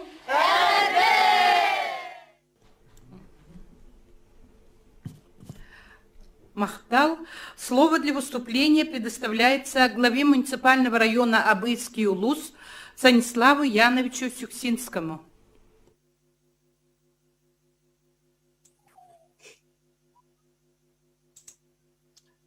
Уважаемый Климент Егорович, в этот знаменательный день разрешите от имени жителей Абыйского Улуса, администрации муниципального района Абыйский Улус район и от себя лично горячо и сердечно поздравить вас с 85-летием. Такой юбилей – это очень важное и значимое событие в жизни любого человека. Ведь далеко не каждому суждено встретить столь почтенный, мудрый возраст. Желаем вам, чтобы здоровье не подводило, жизнелюбие и оптимизм никогда не иссякали, а близкие люди радовали бы вас своей заботой и вниманием. Пусть каждый день дарит вам радость и положительные эмоции, ведь это и есть залог долгожительства. Оглядываясь назад, мы с гордостью отмечаем тот факт, что вы внесли неоценимый вклад в социально-экономическое развитие Абыйского района и стояли у истоков зарождения нового районного центра поселка Белая гора. Государственный советник республики, первый президент Якутии Михаил Николаев говорил о том, что волевой характер юбиляра позволял ему решать самые сложные проблемы. Именно Климент Егорович убедил нас в 1974 году перенести центр Абыйского района из поселка Дружина в поселок Белая гора, так как первый часто затапливался. И я не помню другого такого случая, когда районный центр был построен на пустом месте. Сила настойчивость, последовательность постановки вопроса Климентом Егоровичем сыграла большую роль при принятии этого решения, отмечал Михаил Ефимович Николаев. Многие годы жители Абыйского улуса постоянно ощущали на себе вашу поддержку по решению важнейших социально-экономических вопросов. С присущей вам энергией занимались вы вопросами развития арктических улусов и своевременной поддержки, финансовой поддержки традиционных отраслей Севера.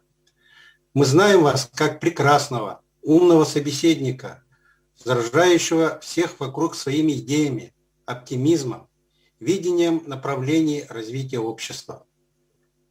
Своими делами вы заслужили уважение не только у жителей Абыйского улуса и Республики Саха-Якутия, но и у руководителей министерств, ведомств,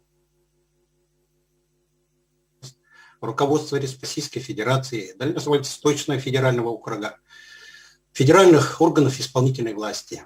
Вы, Климент Егорович, масштабный государственный деятель, профессионал высочайшего класса, ответственный руководитель и замечательный человек, прошедший все степени профессиональной карьеры от рядового учителя до крупного государственного деятеля республики. Кроме того, вы много лет являлись народным депутатом Государственного собрания Ильтумен Республики Саха-Якутия, что является признанием вашего бескорыстного служения интересам населения республики.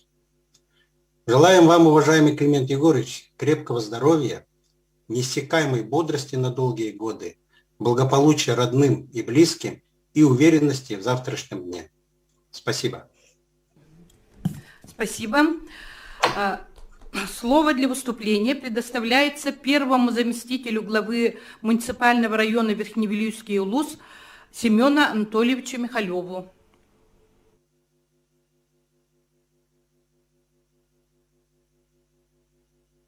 Семен Анатольевич. Так, пока он готовится, значит, слово для выступления предоставляется главе муниципального района Хангаласский улус Олегу Валерьевичу Иринееву. Убастыбыллах, Климент Егорович, Күнді Татьяна Ивановна, Хангалас улуғын жағалтатын атыттан, район советин депутаттарын аттырыттан, онна Хангалас улуғын жонын сәргетін аттырыттан, ағуын 5 саскын толар бәле көңінен итиеті кестінік әғарделейбін көңілден. Республикавы историятер, саға селин сайдетер, сүнкен кылаттарын келдер бит жолы политиктер бит әлбәқтер. Оларттан бір чағыл қайдарынан бейге Хангаластар әйген Климент Егорович кен тұтта атты бит. Ән алақын бүттін түрәбіт нұротын сақан селин үйнүйтігер сайдетер анатын жетақпіне сынспаттық болу. Үйен сағын тоқары бастыңнаттан бастыңнара атыран, Аймилақты көрілен, дерің білеген опыққын тарғатын үрдік келбейлері сетеспетің нағарадаланмытың. Білеген дағаны беге улус бұтын күтті ұқсы сетемнәқ, кен тұттар арымы кірджағастар бұттан бейдестірі болаған. Жоңға сәргеға аяға сүйеңінен, сақалы семей майгығынан бейеға бары бұтығар қолабыр болаған. Климент Егорович ән әдер етчаты комсомоллары күтті идеологическе үлені олыс тағарылаттық илән сағалан үтпітін. Оройыңы етчаттар производствоға ролларын үрдетіге, үлі кейті үрдіктік сыналанынан, үйінер көліне қолабыр болаларынан сетеспетін үтіет олынан саныбыт. Аңылас оройыңығыр историческе түрікі ата 1992 сыллаға 6-16 күнігер төннірілі бүтігер Климент Егорович әме сүнкен қылаттақын. Ол кәңе историктар, краеведтар, депутаттар, нехилек олықтақтыры Аржникиздерскай оройоңа историческай Хангалас улуға ден ата төннер үйтін өйен мұнняқ бағыны ұйтан, арас саналарын ұрытан, үйретан баран ылымбыттыра. Онны бастықы мұнняға Климент Егорович ән салаян ұйтанған, бәйін ұян кәрден беренген бұл Хангаластар бәйбіт историческай апыт төннерлі бүті.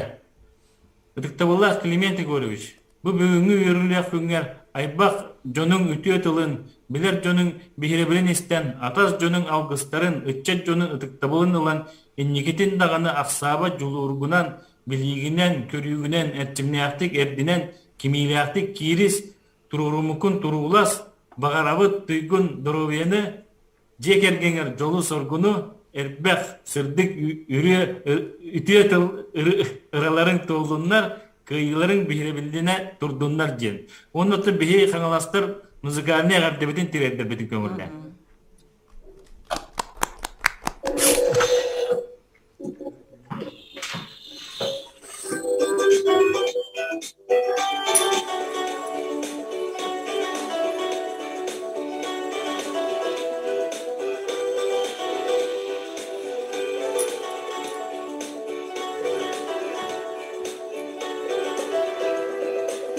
Gördüm sana tasarını beri Sibekki cerbedim Karısta jol erastamalım Kampakya kapira kapadini Kereni kereksir sürahter Kırıcariden kırıyım bilbekteri Jol yürü sonum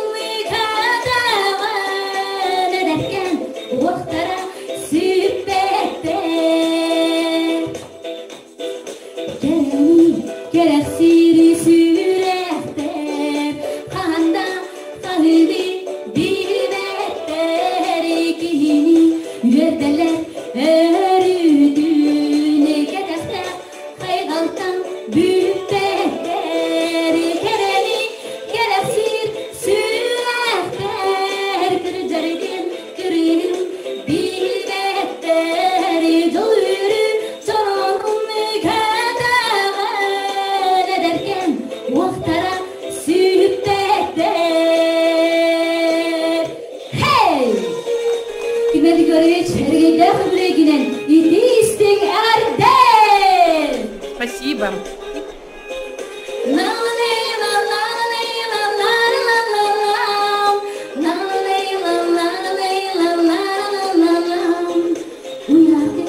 Busanda hatimi Arçına oğlu çiçeği Eğerge eğeres sikerge Oğlu soluna kustukka Kereni kereksir sürehter Kırıcariden kırım bilbekteri Doluru sonum nikadağın ederken Vaktara süpetleri Kereni kereksir sürehter Kırıcariden kırım bilbekteri Doluru sonum nikadağın ederken Vaktara süpetler ederken Vaktara süpetler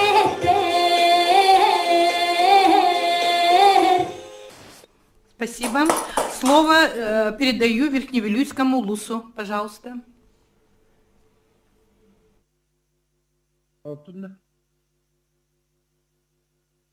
Алло, слышно? Слышно. Пожалуйста. Тактабаллах Климен Егорович. Еген уяхабилиулуха муниципальный район Агабахлыга Владимир Семенович Паскачина аттан уяхабили муниципальный район Ялтатын аттан онна бары уяхабилилер аттарыттан Агуган 5 кары күджер жохон үбилегинен уруйдан айкаллан туран агаддали бүтүн көңүлдө. En beyge ulu butugat hinca toğusuz ağuğun 5 yıllarga halaybatın onda üledir kemler ülega hamnaska öre kötөгүлүүнү sergaksine taharbatın ken dalahınnak keskillah ülele ağlabatan. En ayılgattan berildebet jodu sergeni tümer dögülür sananı sonunu killerer uratı joğurup Ülelabis sirger beliye soğuluğu iyi kaldırar. Ütüye hem barcan istin behre bilinir buta. Üyehe bilüler öddörüge sadalarıgar. En kiyen körüyle ürdü kulturalar sılayatçı. Saka sarının kehek edemehen ülehe tütüyetin bıhıtınan üyelerge süppetti inen kalmaktadır. Krimen Егорович, en üleli hiccerkenler bihulus butugar. Ugut yıllar etiler, olanı beğen ülelabek kehe hüşvecik bilağın, olanda ıyalakta kahasmatıgı rakam balığı cüviyes kabitiger, en hağalabı tülen milyarı çimne üleler, bihi ulus kutugar biligin dağda tuhalı turallar okudu karbala oraho niyegecek miliyaratifne histeme tebligin ulus kutugar tök ayısvatından gerektanarga tehü küspep olar. Onda bihi eginden ken tuttabıt. Orçalarga dağına iher ahir kırmat jonlar bağlar. Onu kasne hedef kaharıt takkına beyan bu jonları jeleriden keriye körseten ondan tuakka halgaların bilen kömelehen munyakkarıngıran körseter ütügehen bihi hay ütüye kolabar. Bihi bu en ütüye kolaburgan oluğudan ottan üle biten kamnaspıtın emeye kırahtan kırmahtan hağalamak ulusut tuha demit üleli kamlı hicamı. Onunla Klimeni görüş. Eygin indikiten da sakasının keler keskilin tüstehe aya tuta uhunnuk yollahtık olar diyen avgıspıtın dedebidiklerinde. Махтал. Слово для выступления предоставляется главе муниципального района Алекминский район Николаю Николаевичу Харбину.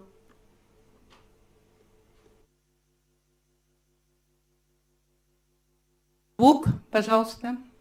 Включите звук, пожалуйста.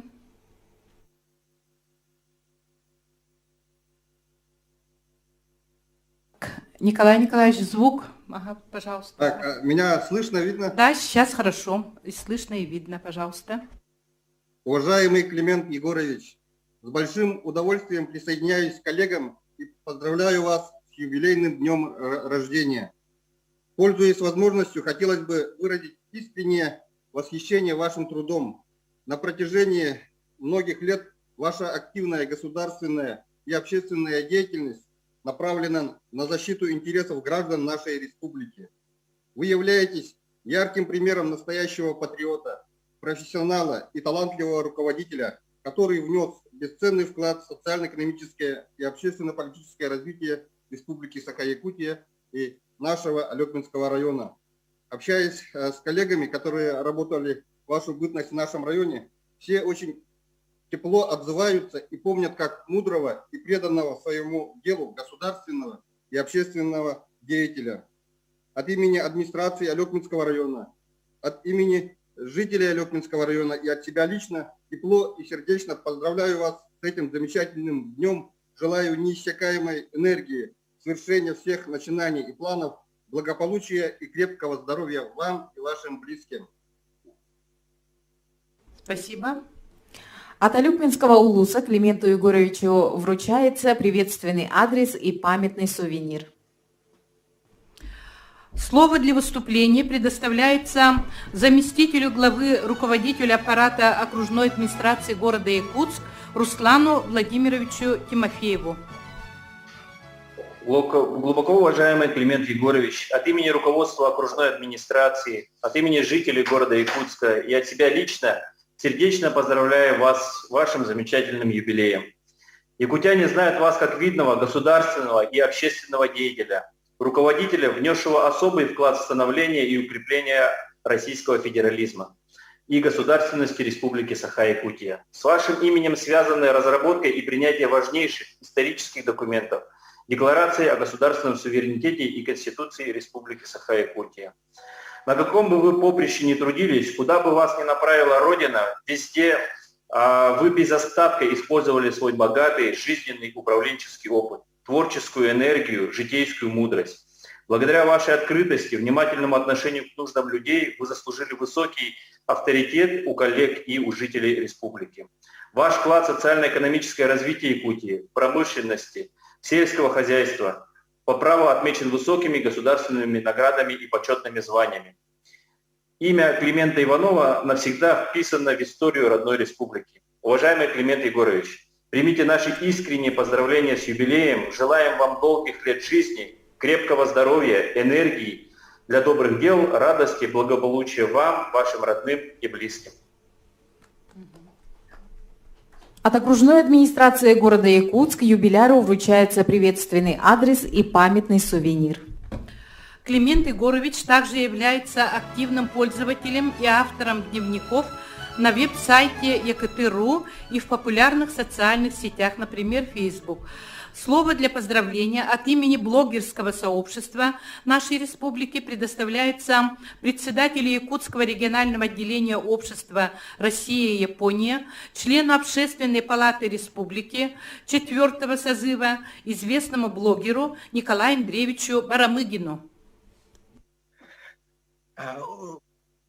Присоединяясь ко всем поздравлениям и пожеланиям предыдущих выступавших, желаю, самое главное, Клименту Егоровичу и его супруге, его близким счастья, благополучия и крепкого здоровья. Самое главное здоровье в наше трудное ковидное время.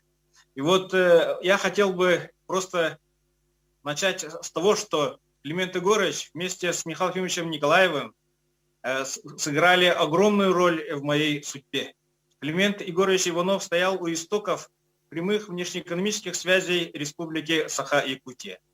И я познакомился с ним в начале 1991 года, когда Совет министров Якутской Саха-ССР выступил одним из учредителей Внешнеэкономической ассоциации Саха-Японского сотрудничества АСЯС. Хотелось бы отметить участие Климента Егоровича Иванова в составе делегации во главе с министром нефтегазовой промышленности Виктором Черномырдиным в Японию в августе 1991 года для обсуждения проекта «Восток» – строительство магистрального газопровода от месторождений Якутии до иностранных государств, в частности, до Японии. И в ходе этого визита Климент Егорович провел также встречи с госпожой Хироко Карата, президентом фирмы «Арда» и председателем Ассоциации японо-советской торговли господином Тецуо Сато по созданию совместного предприятия по алмазогранильному производству. Как вы хорошо знаете, в 1992 году первый бриллиант был огранен на совместном предприятии Saha Japan Diamond в селе Сунтар японским мастером господином Ватанабе. И как сказал президент Российской Федерации Владимир Владимирович Путин, 90-е годы развал СССР – это была крупнейшая геополитическая катастрофа. И в это трудное время Климент Егорович Иванов был в рядах основателей новой республики Саха-Якутия. Климент Егорович и в настоящее время активно продолжает делиться опытом с подрастающим поколением. Как в своих выступлениях многие отмечали, и самое главное, глава республики Айсен Сергеевич тоже отметил, что постоянно следит за выступлениями Климента Егоровича. И дает отпор фальсификаторам истории, принижающим поступательное развитие республики Саха-Якутия в те тяжелейшие 90-е годы. И я рад, что могу сказать про себя, что я соратник Климента Егоровича Иванова, и сейчас, спустя 30 лет после начала совместной работы. С 2017 года Климент Егорович публикует свои статьи, посты в моем дневнике, в дневниках ЕКТ.ру. Опубликовано более 45 статей, некоторые из которых набрали более 10 тысяч просмотров. И некоторые его публикации набирают свыше 500 комментов. То есть они вызывают очень большой интерес у публики, у населения республики, которое активно выражает свое согласие, несогласие с мнением Климента Егоровича. И также Климент Егорович активно публикуется на моем сайте nikbara.ru и в моем канале видеохостинге YouTube. И самое главное, я хотел бы отметить, что Климент Егорович стал активным пользователем социальной сети Facebook, имеет более 2000 подписчиков. Его публикации набирают большой резонанс. Недавно мы в Общественной палате Республики Саха-Якутия провели ряд занятий школы блогеров, где мы пригласили видных журналистов республики, это Виталий Обедин, Айталина Никифорова, вот, на которых они выступали по состоянию блогерства в целом, о разнице между журналистикой и блогерством в наше время, и в том числе оценивали работу Общественной палаты. Вот, и как пример для членов Общественной палаты, вот Айталина Никифорова, вот сайт Тайга-Пост, она привела публикации Климента Егоровича Иванова. Вот, она сказала, что вот искренность публикаций Климента Егоровича Иванова, то, что он выражает свое личное мнение, да, и не боится высказывать свое вот личное мнение, это очень хороший, положительный пример для блогеров. Вот, уважаемый Климент Егорович, вы являетесь ярким примером для всех жителей Республики Саха-Якутия. И вот на вашем примере я призываю представителей старшего поколения, общественников Республики Саха-Якутия, брать пример вот от вас, Климент Егорович, и активно осваивать просторы интернета и стать активными пользователями социальных сетей, чтобы иметь возможность, так же как вы, свободно суметь передавать свои взгляды подрастающему поколению, всему населению и, самое главное, руководству республики и депутатам. Спасибо. Спасибо. И слово, заключительное слово предоставляется нашему уважаемому юбиляру. Пожалуйста, Климент.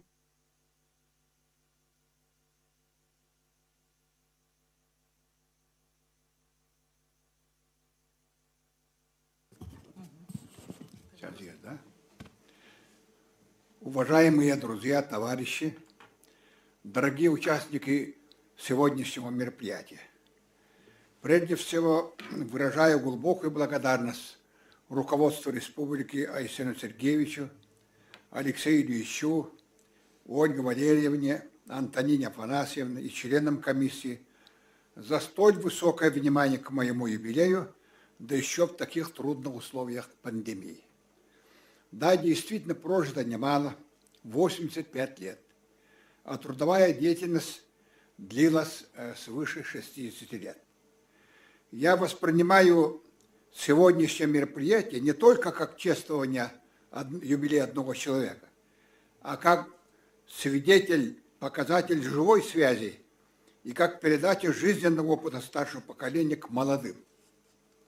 Выражаю искреннюю благодарность выступившим моим дорогим друзьям, товарищам за добрые слова и искренние пожелания. Спасибо им большое. Поэт Леонид Дербенев в одном из своих стихотворений сказал: «Есть только миг между прошлым и будущим, и только он называется жизнь». Прекрасно сказано, но можно только добавить, что жизнь человеку дарит родители. Я бесконечно благодарен своим родителям и преклоняюсь перед светлой памятью моих родителей. Они смогли меня и моих братьев в исключительно трудные годы войны и послевоенные голодные годы вырастить и поставить нас на ноги.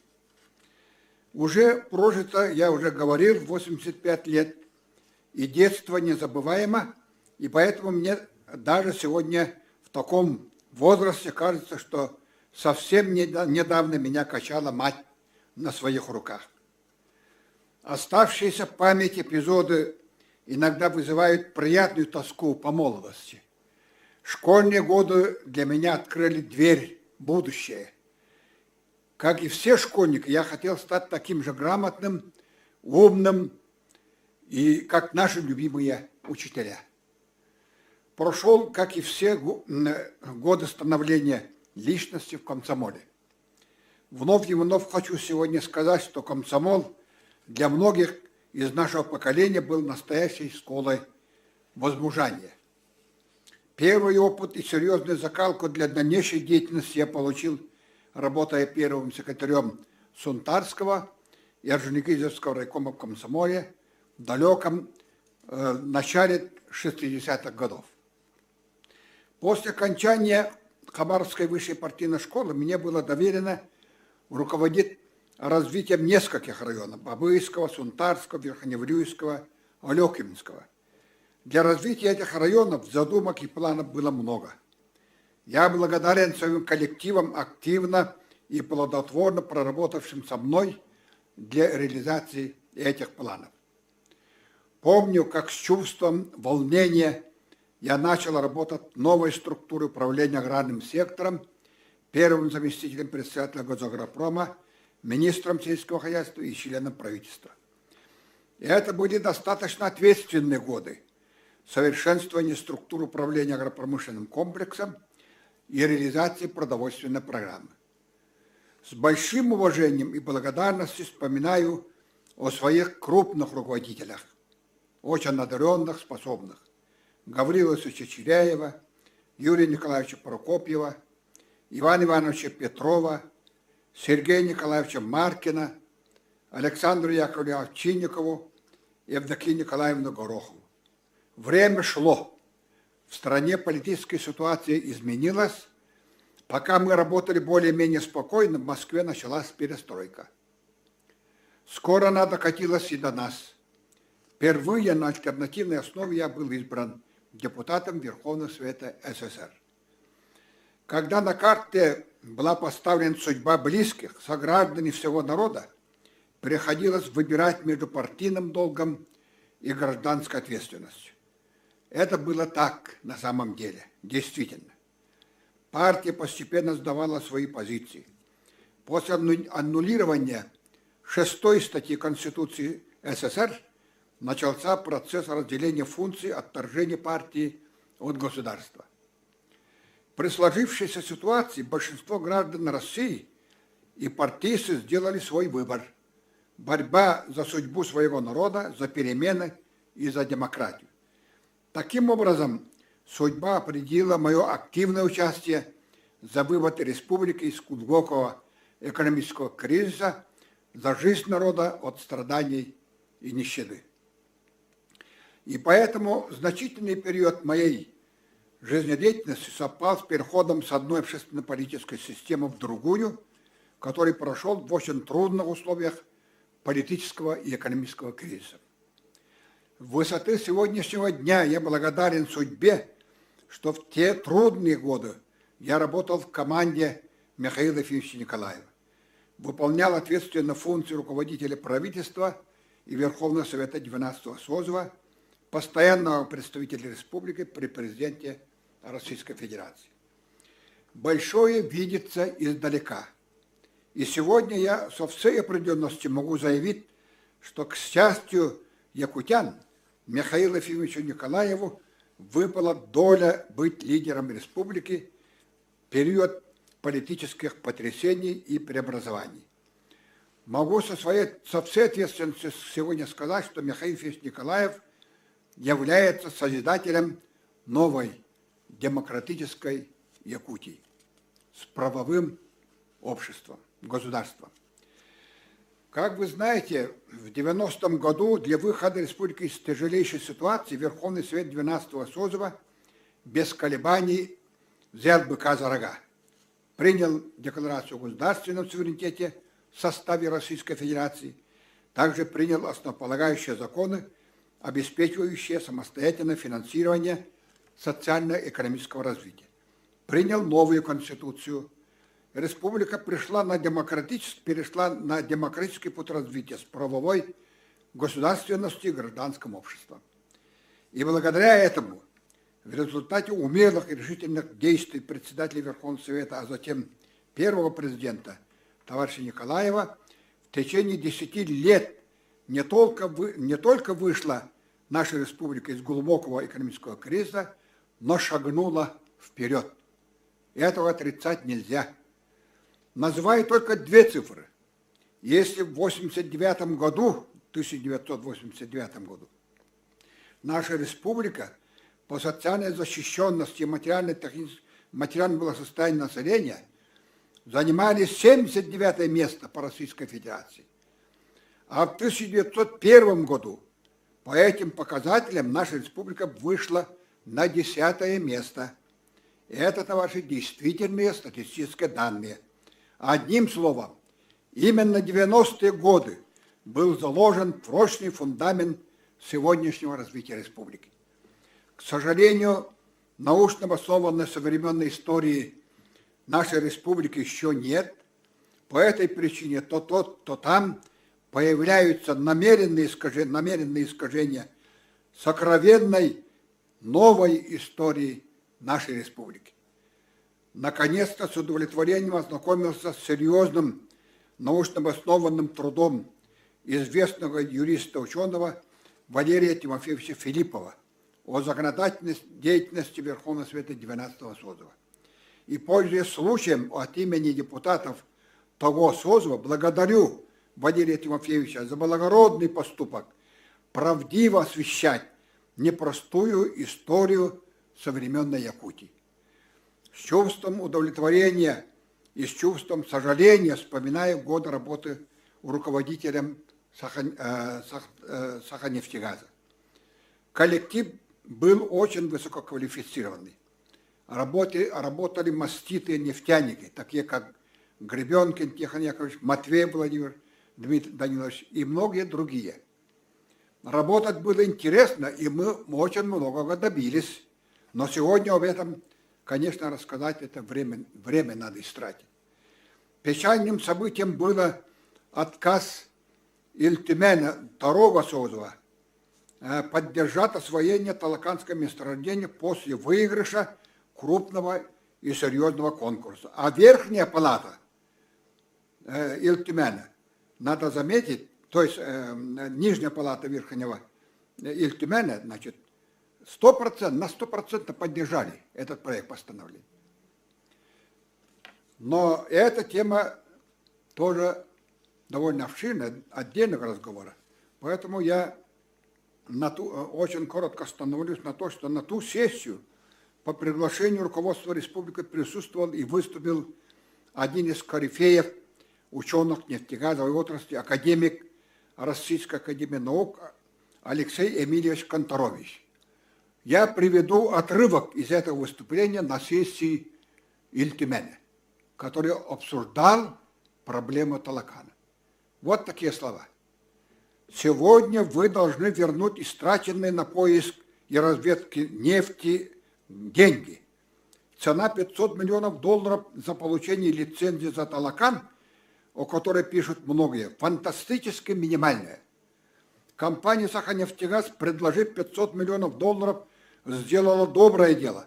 Она показала России, как нужно уважать труд геологов и других трудящихся, как надо ценить наши недра.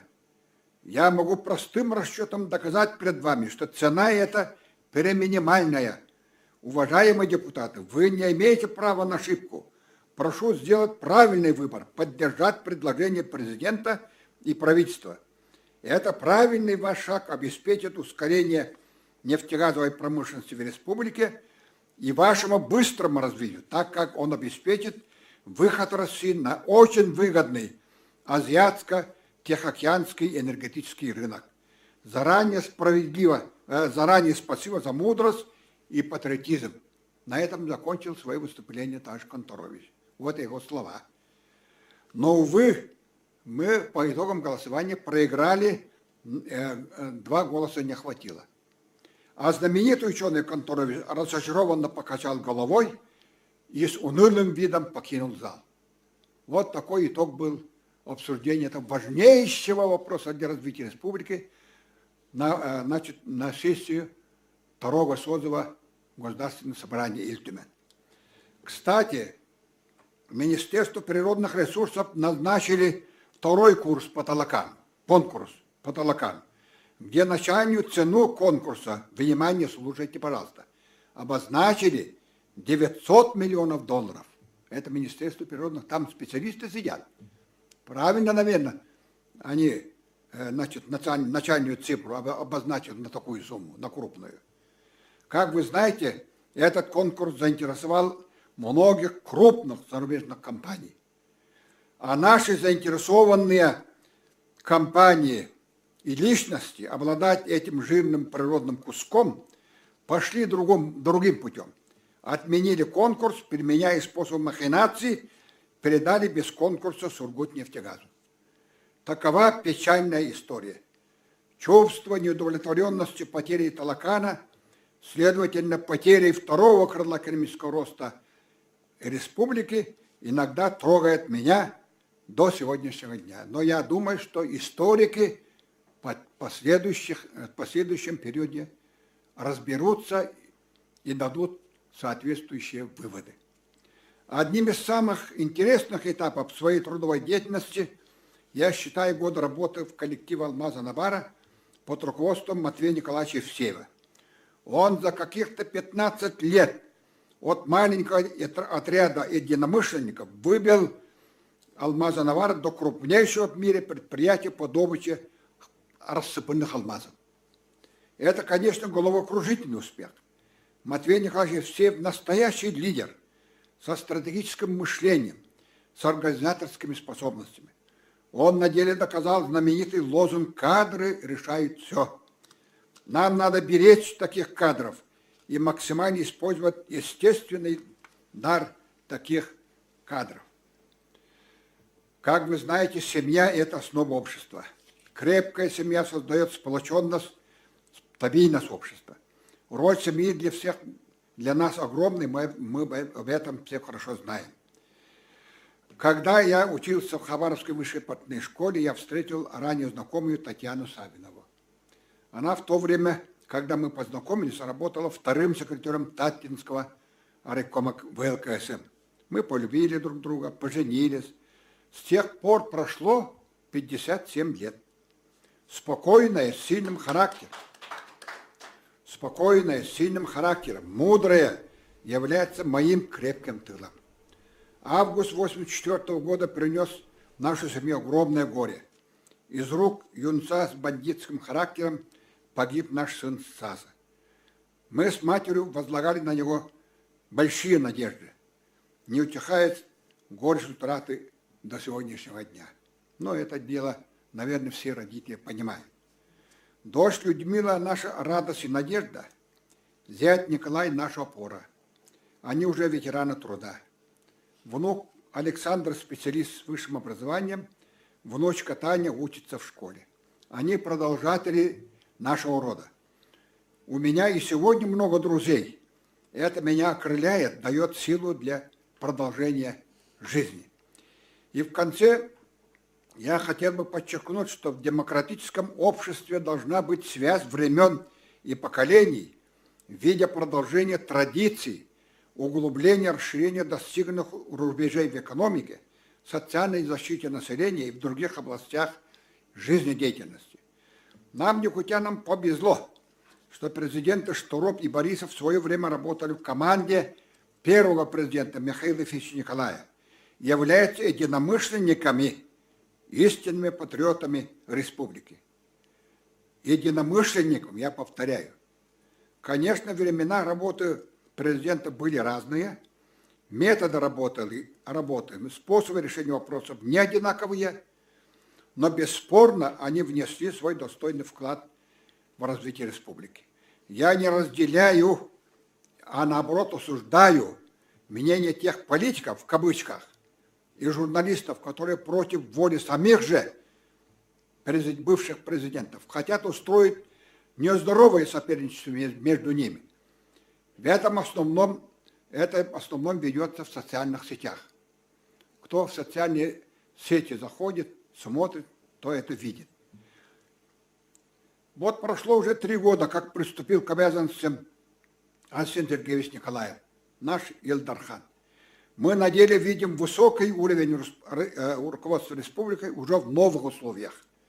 Его самые лучшие качества высокого профессионала и работоспособного руководителя проявились в этом году, когда все лето властвовала невиданная засуха, повлекшая ранее невообразимые по масштабам лесные пожары.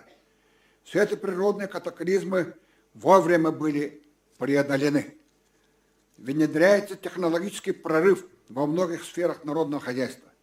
Конечно, нам, ветеранам госслужбы, жаль, что начиная с середины 2000-х годов в стране постепенно властвует централизм, который ущемляет ранее достигнутые рубежи федерализма, а также полномочия регионов страны.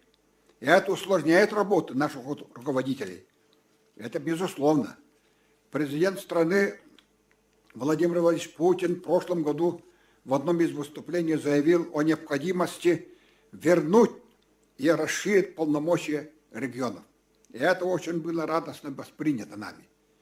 Хотелось бы руководителям республики пожелать твердо отстаивать достигнутые рубежи демократической республики в составе Великой Российской Федерации, руководствоваться девизом «Сильные регионы, сильная Россия». Мы видим и поддерживаем нашего Илдархана Айсена Сергеевича. Жизнь продолжается, и эстафету руководства республики в надежных руках. Мы должны помнить, что сила народа в сплоченности. Спасибо всем вам, желаю вам здоровья, успехов в делах. Спасибо. Спасибо. Уважаемый Климент Егорович, еще раз примите от всех нас искренние поздравления по случаю знаменательного 85-летнего юбилея. Вы по праву принадлежите к плеяде ярких, неординарных людей, выдающихся государственных деятелей современности, оказавших значимое влияние на ход истории народов Якутии. Хочу пожелать вам всегда оставаться таким же здоровым, неравнодушным, жизнерадостным, каковым вы всегда были. Пусть каждый день дарит вам мир, гармонию и счастье. Да. На этом торжественное заседание общественности, посвященное 85-летию видного государственного общественно-политического деятеля Климента Егоровича Иванова, завершается. Спасибо. Приглашаю, кто в зале, на общее фотографирование.